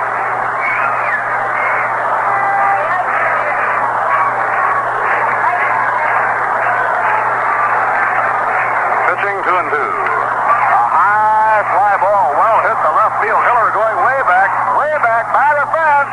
It's off the wall for a base hit. Racing after it is Leon, and Tommy around second will stop there with a double. For Tommy Davis, his second hit of this game and his 7th of the afternoon. A high fly that was well hit. Lou Johnson is coming in the ball game to run for Tommy Davis. Hiller went all the way back to the wall, hoping to get a play on it. Ball hit against the fence for a double for Tommy Davis. And so Davis is leaving the game for a runner, Lou Johnson. Johnson has a big bandage on his left hand and wrist. He was hit on the back of the left hand by a pitch, and it's all swollen up. What a day for Tommy Davis.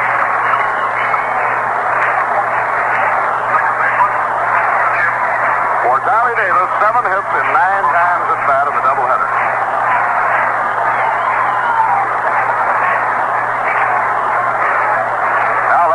Has his work cut out for him here in the 8th inning. You know, we think a lot of Rheingold drinkers are going to be happy with our new Chug-A-Mug package of 6 12-ounce mugs, now selling at your local store. No opener needed. Just pull the tab and drink your Rheingold Extra Dry right from the mug. Lefebvre bunts the ball off the mound as Benarth. The play will have to go to first. In time, Zanesville handling the throw, and pinch runner Lou Johnson moves over to third.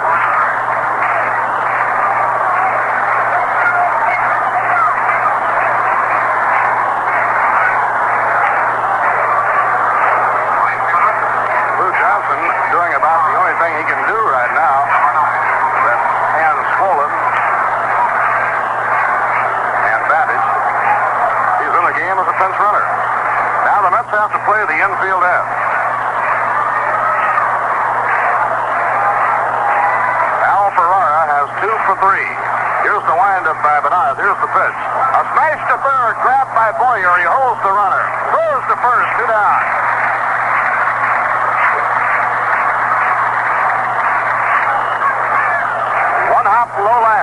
down to Ken Boyer, so Johnson has to hold at third. Now there are two away. So the Mets can drop the infield back, and the hitter is John Roseboro. Roseboro has one hit and 3 times left. Mets 2 and the Dodgers 2. We're in the top of the 8th inning.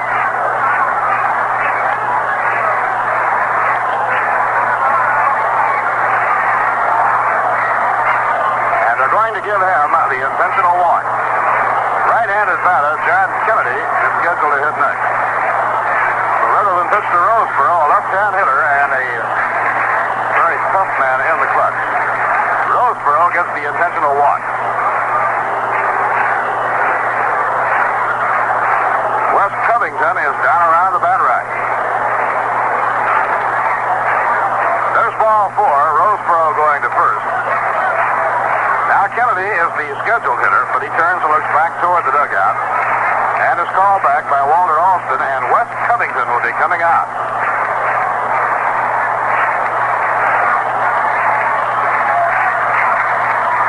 No, it's going to be Jim Gilliam.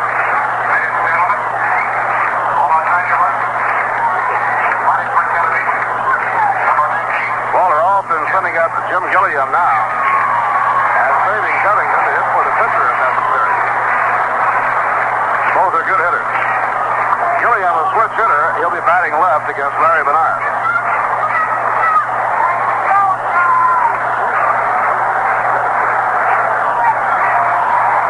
Also, by hitting Gilliam here, he will probably put Gilliam in the ballgame at third base. So he can use 1 instead of 2. Runners on first and third, 2 men down. The game tied 2-2. We're in the top of the 8th inning.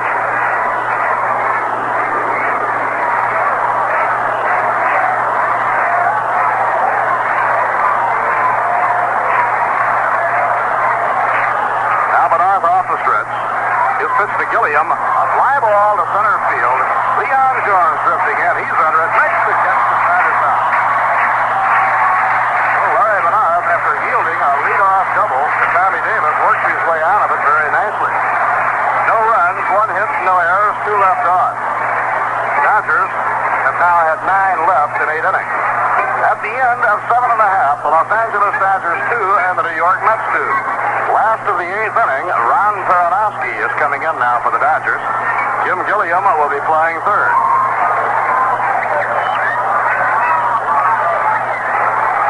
Darrell Griffith is now in left field.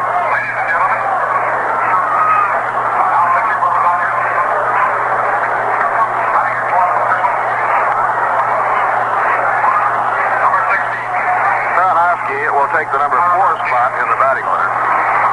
Lou Johnson ran for Tommy Davis. Darrell Griffith is now playing left field.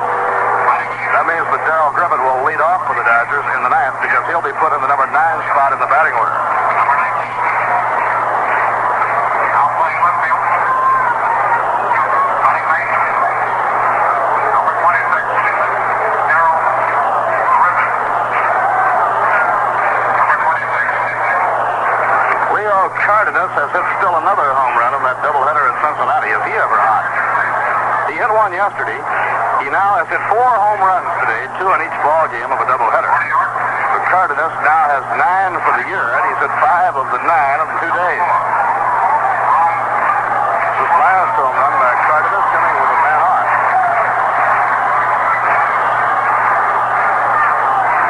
It followed a home run by Pete Rose. Swing and a miss by Ron Swoboda. Ron is hitting for Chuck Hiller. Ron Hunt, the on-deck batter. Now Peronowski misses outside with a fastball. 16th outing for Ron Peronowski. Ron has won 1 and lost 3. Ground ball hit to short by Swoboda. Maury Wells fielding it, throws across to Parker in time.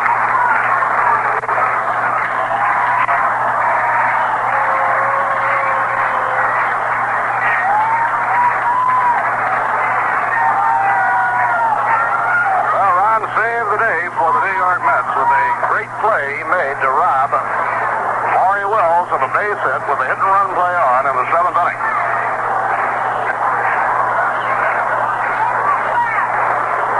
Ron has hit 2 line drives that have been cut and has grounded out to short. He looks looks at the fastball for a strike.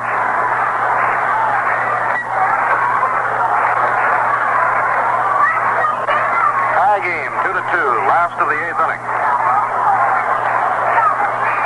Now the windup by Baranowski. And the pitch is under the knees. 1 ball, 1 strike.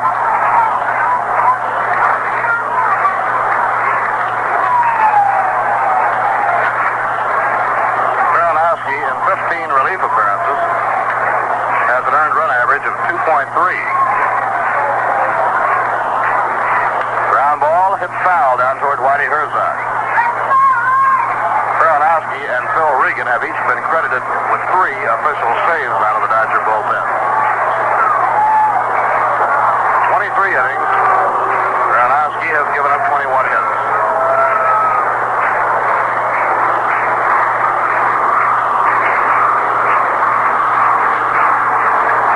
Al Luplo is scheduled in next.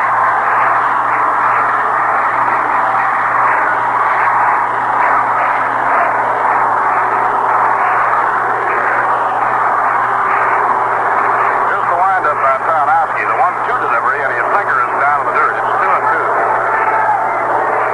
The Dodgers will fly to Chicago. They open a series there against the Cubs. From Chicago, they go to San Francisco for a series before returning to Dodger Stadium. Next week here at Shea Stadium, the Braves are here for 3-night games, Tuesday, Wednesday, and Thursday nights. Then Cincinnati will be on Friday night, a doubleheader Saturday night at 6 o'clock, and an afternoon game on Sunday.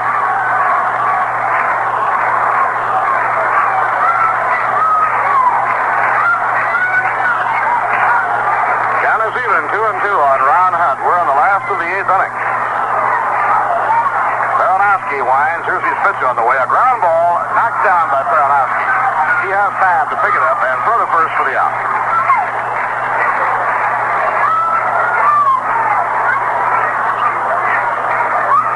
Bob Miller in 2 innings of relief.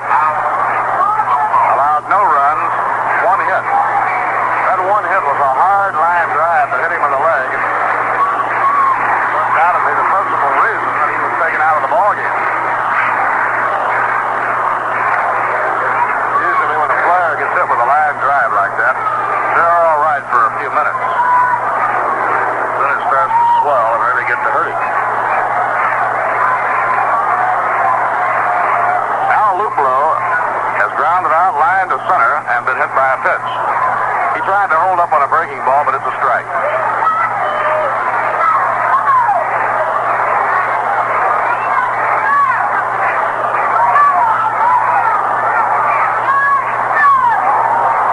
Swing and a miss, strike 2.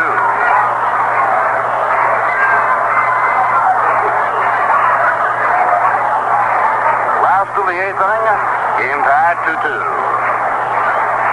Now Baranowski checking with Johnny Roseborough for his sack. Ken Boyer kneeling in the on-deck circle.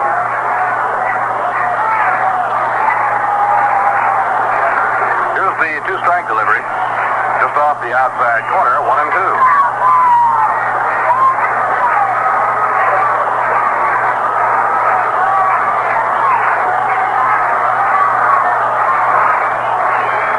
Pitching 1-2. And it breaks outside, so the count is even now. 2 balls and 2 strikes on Al Luplo.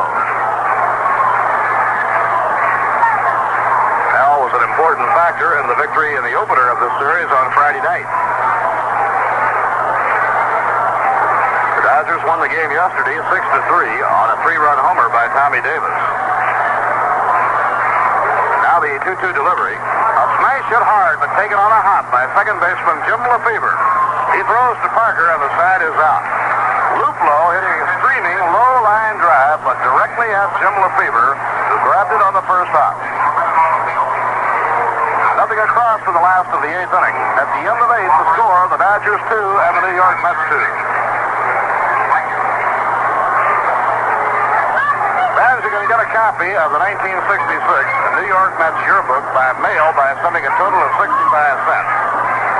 50 cents for the yearbook and 15 cents to cover postage and handling. The address is Mets Yearbook, Shea Stadium, Flushing, New York. The zip code is 11368. You'll enjoy having it in your sports library, and I'm sure you'll look at it and thumb through it many times between now and the end of the campaign. Ron Swoboda has gone to left field as this ball game moves to the ninth inning, tied up.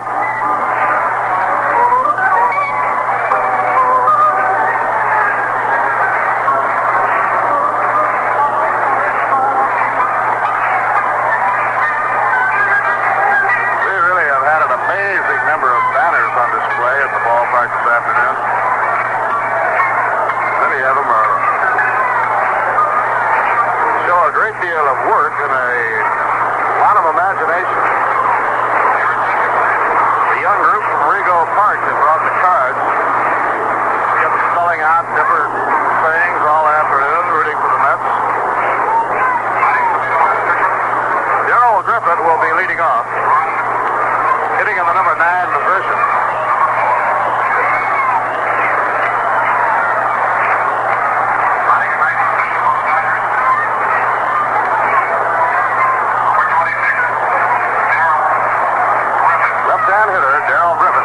For Los Angeles in the ninth inning. The Dodgers with a sweep could gain a half game on the Giants and be one game out of first place. Drag bunt down the first baseline. It is twisting foul. No play. Griffin running it out will have to return.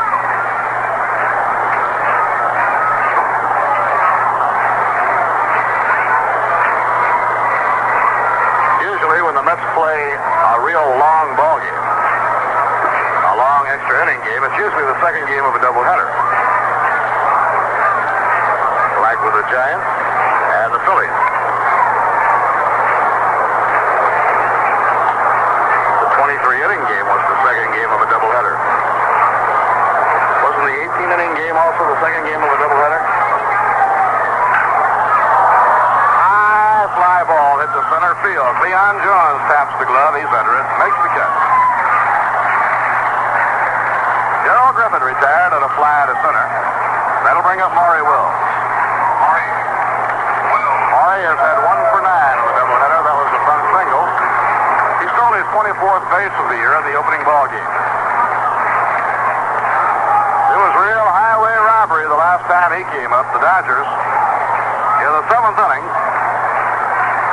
had John Kennedy on first base. They were playing hit and run with Wills batting, and he hit a ground shot toward the hole on the right side of the infield and was robbed by Ron Hunt on a brilliant diving grab. Ron made a head-first dive, got the ball in his glove, rolled over into a sitting position, and threw hard to first base right on the money in time for the out. 1 ball and no strikes on Maury Wills.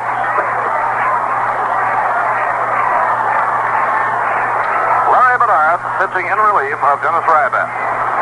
Here's the pitch on the way. He bunts it and right back to the mound. Larry has it, throws to first, he's out.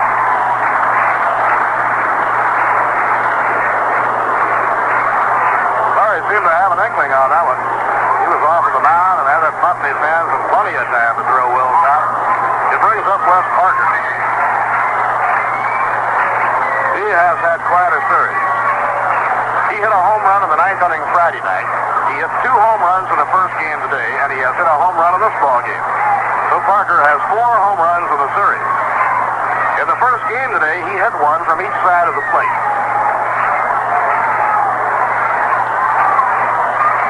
Bernard into his windup. Here's the pitch. A grounder going foul, taken by Danny Ozark on the coaching lines at first base.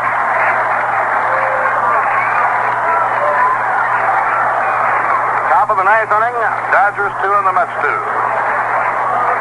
Dodgers routed in the opener, winning 16-3.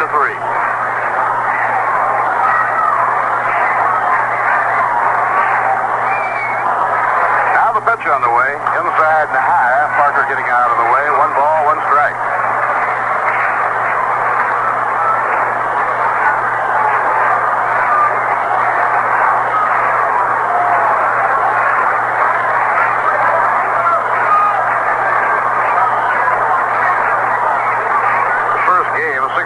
The first half of the Mets have really been badly beaten this year. They've been in practically every ball game this year.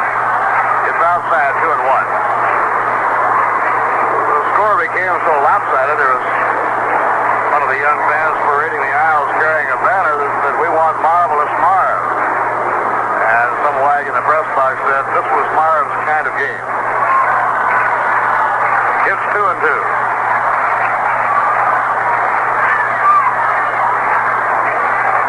Two balls and two strikes on Wes Parker. Parker has had 3 hits in the doubleheader, and they've all 3 been home runs. Now Bernard takes his sign from Brody, the 2-2 delivery. A swing and a miss, he struck him out. Real good pitch by Larry Bernard. He jammed him with a breaking ball. No runs, no hits, no errors, none left on. That's will be coming up with a chance to win it. At the end of 8 1/2, it's the Dodgers 2 and the New York Mets 2. This is Jean-Pierre Aumont. There's no doubt America's tastes are becoming more international, especially in food. Here is a real international recipe. You take 300 million pounds of milk powder, 700 million pounds of wheat flour, and over 100,000 tons of assorted other foods. Then you send them to hungry people overseas through CARE. Yes, those are the amounts of food CARE will deliver in just this year alone. One of the young fans parading the aisles carrying a banner that said, "We want Marvelous Marv." And some wag in the press box said, "This was Marv's kind of game." It's 2-2.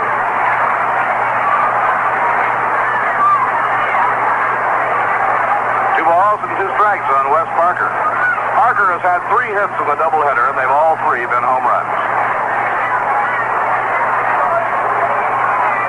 Now Bernard takes his sign from Brody, the 2-2 delivery. A swing and a miss, he struck him out. Real good pitch by Larry Bernard. He jammed him with a breaking ball. No runs, no hits, no errors, none left on. That's will be coming up with a chance to win it. At the end of 8 1/2, it's the Dodgers 2 and the New York Mets 2. This is Jean-Pierre Aumont. There's no doubt America's tastes are becoming more international, especially in food. Here is a real international recipe.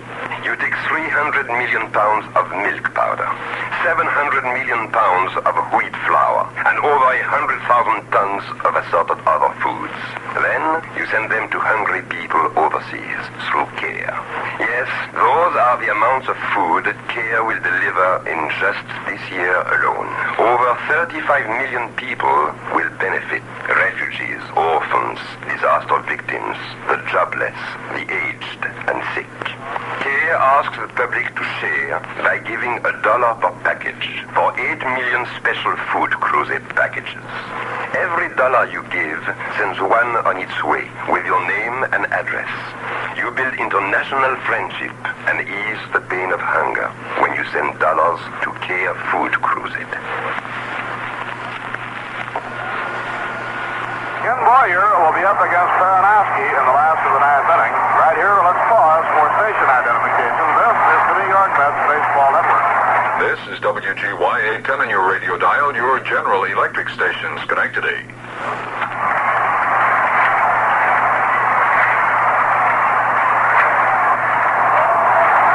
Bob Murphy with Lindsey Nelson and Ralph Kiner from Shea Stadium. Many of the big crowds still here, and they're watching a good one. It's tied up 2-2. Ken Boyer is hitting against Ron Baranowski to lead off the last of the 9th inning. Ken has 1 for 3. Inside of the knees, he has to move away. It's 1 ball and no strike. Ken has had a base hit in each ball game. He had a double in the first inning of the opener.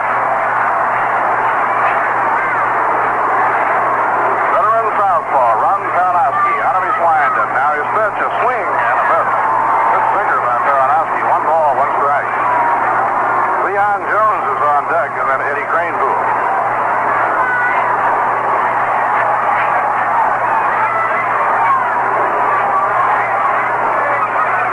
Delivery. A drive hit toward the alley in left center. Willie Davis will have to play it on the hop. It's a base hit. Throw the winning runners on. Nobody out. Boyer getting his second hit of the game has cut off with a single in the bottom half of the 9th inning.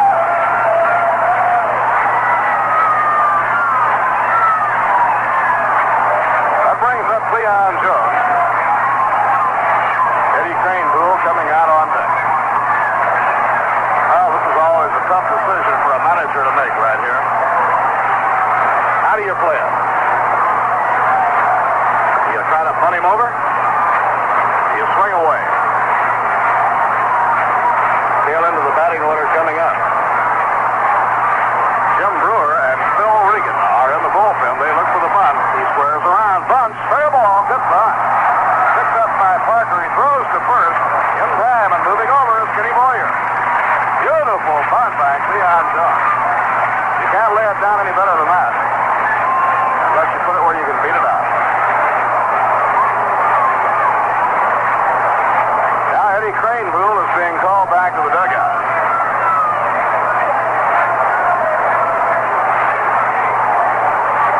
The winning run is on second base in the last of the ninth inning with one man out.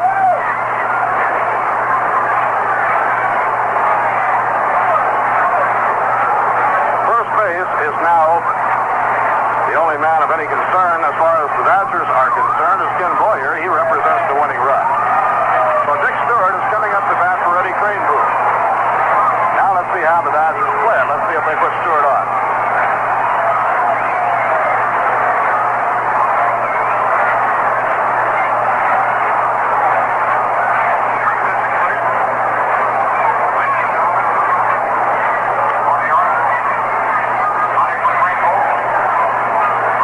Eddie had 1 for 3, a double to left field in the fifth inning.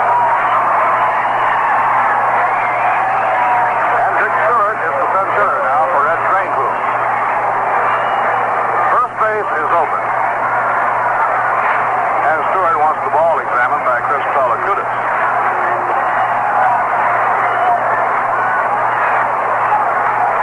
Roy McMillan is the on-deck batter.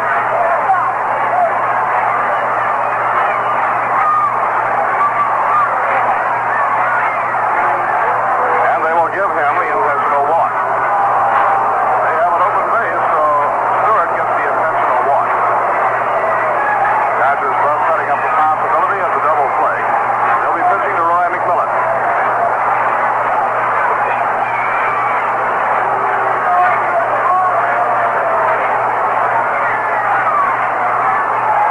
Ken Boyer is on second. Kenny led off with a single, and Leon Jones bunted him over. Now there's ball 4, and Stewart goes down to first base.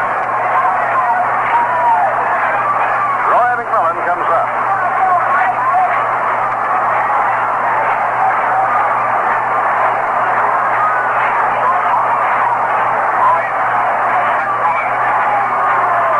Mack has 1 hitter 3 times up. He singled in right field, driving home Eddie Craneboule in the fifth inning.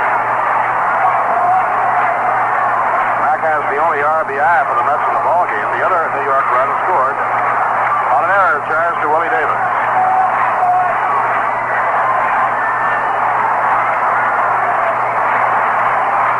One man away, runners on first and second, last of the ninth inning, and the ballgame is tied 2-2. Now the stretch by Peronowski. Here's his pitch. Outside, it's ball 1.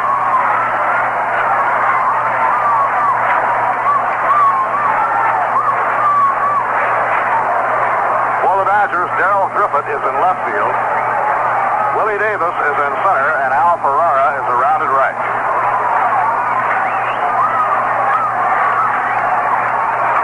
Mets trying to win it here in the home ninth inning.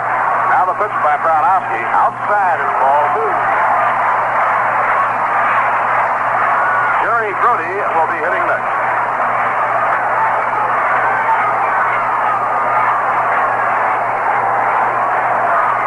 Mets operating without speed on the baselines with Boyer at second and Stewart at first.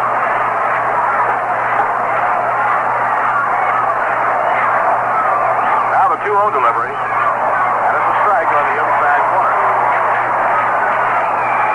In the American League, the Detroit Tigers got 4 in the 8th inning to beat the California Angels 8-4. Dave Wickersham, the winner in relief of Bill Monduquette, and Dean Chance was the loser. It's 2-1 on Roy McMillan. Maury Wells keeping Boyer close at second. He's the winning run if the Mets can bring him around. Now Peronowski delivers 2-1. A foul ball off the end of the bat. Hits the ground, comes right straight back, and the count now is 2-2 on that.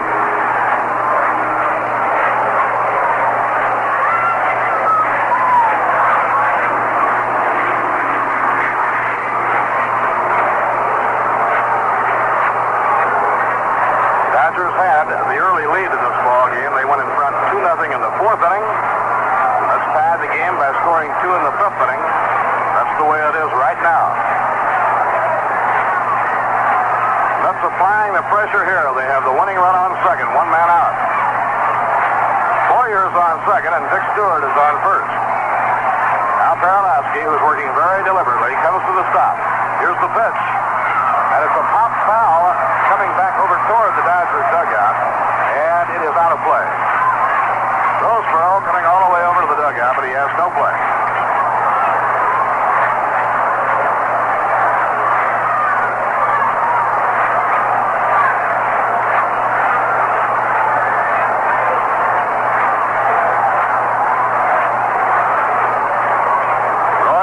Hoping that lightning will strike twice in the same place. Last Sunday at Dodger Stadium in the ninth inning, it was McMillan who delivered the game-winning hit off Ron Paranowski.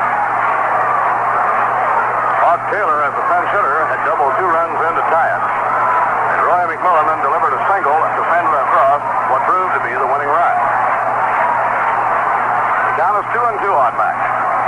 The runners take a short lead. Now the pitch. And it's a high fly ball to very short center field. Willie Davis galloping in. He's under it and has it for the out.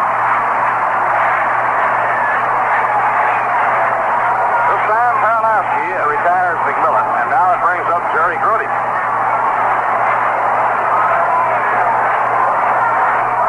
Two outs in the last half of the ninth.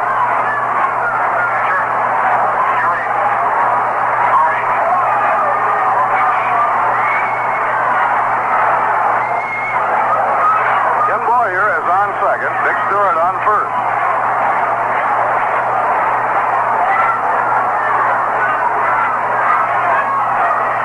Stadium shadows now have completely engulfed the infield, and everybody on the field is now in the shade with the exception of the right fielder, Al Ferrara.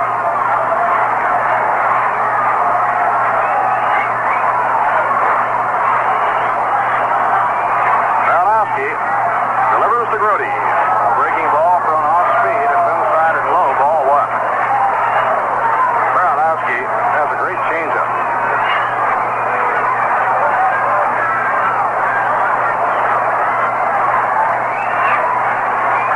Three years ago, he won 16 and lost only 3 coming out of that bullpen.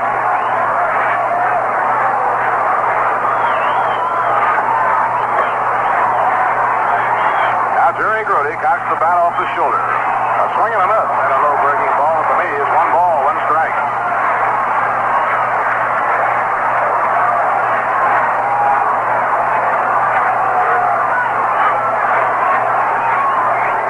The game now is a duel between the relievers, Ron Paranowski and Larry Bernard. Larry's kneeling on deck, hoping that Jerry Grody can wind this one up with a base hit. The 1-1 pitch. A slow ground ball trickling down to third. Racing in is Gilliam. He turns, has no play anywhere. It's a base hit. Sam Gilliam picks the ball up. He had no chance for a play. He turned to see if he might possibly get a shot at Boyer, turning around third. And Boyer seemed to hurt himself a little bit as he rounded third and slammed on the brakes real quick.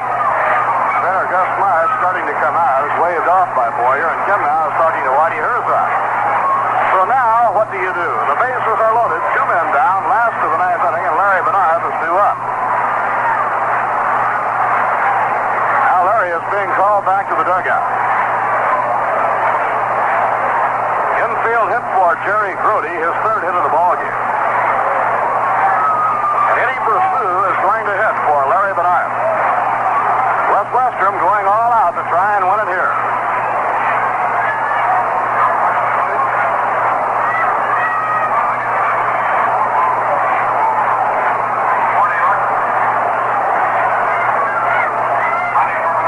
Boyer, the winning run, is on third.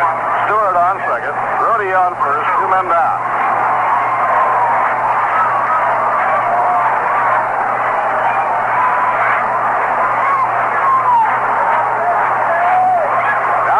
Is hitting for Larry Bernard. Jack Fisher is warming up in the bullpen. Jack beat the Dodgers with a 2-hitter on Friday night. And unless the Mets win it here, Fisher will be coming out. Paranowski is going to pitch from the stretch. Here's the pitch on the way. Outside, ball 1.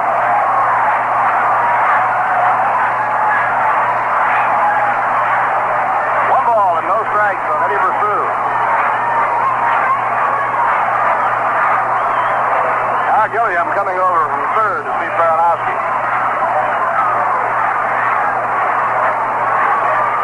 Base hit by Kenny Boyer started things off here in the home ninth inning.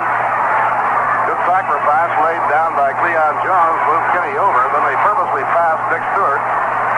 McMillan skied out, but Grody kept it alive with an infield hit on a slow roller down the third baseline. So now the winning run is a tantalizing 90 feet away. Baranowski in the set position. Here's the pitch on the way. Foul tip. He just got a piece of it off the end of the bat. 1 ball and 1 strike. And now Eddie goes over to grab the pine tar cloth.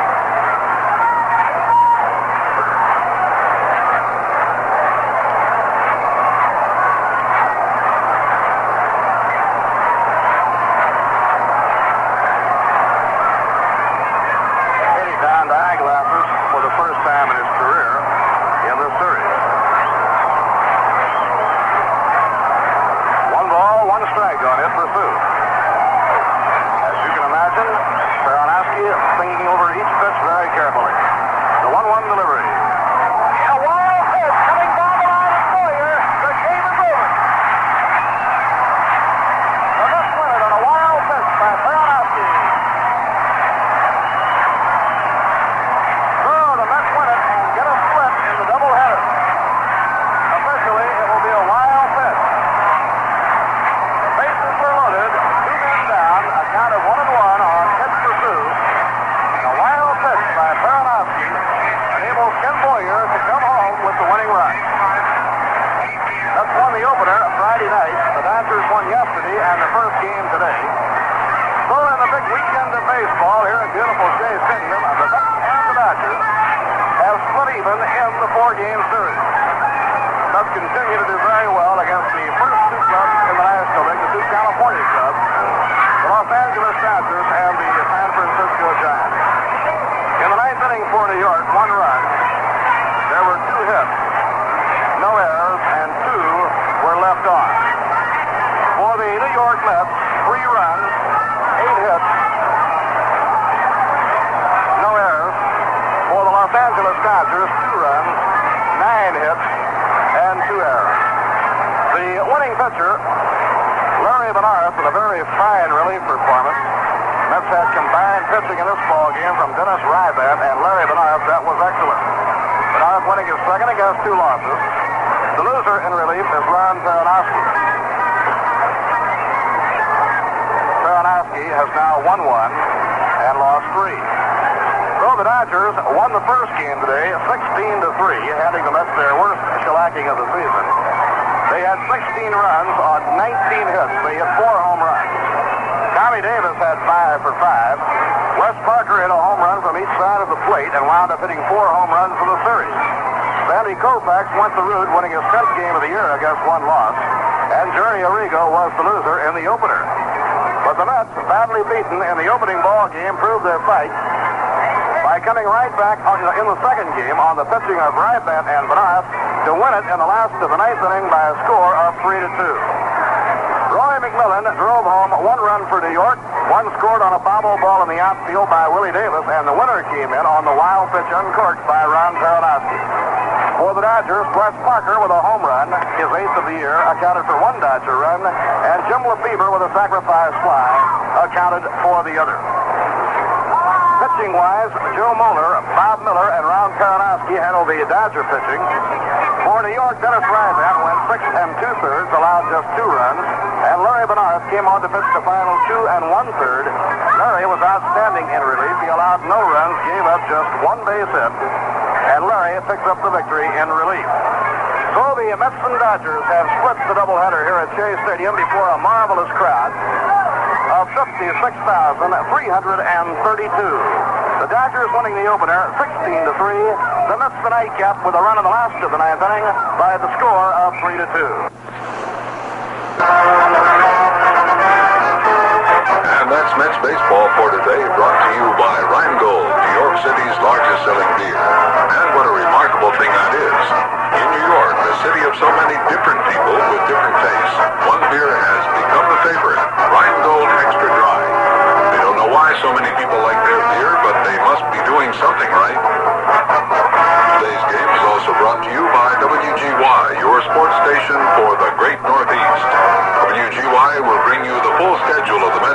preseason games live from Major League parks throughout the country.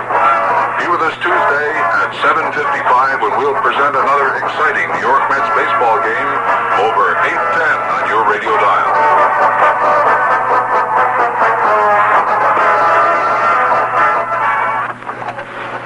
Meet the Press will be heard by delayed broadcast at 7:05 over WGY, WGFM Schenectady.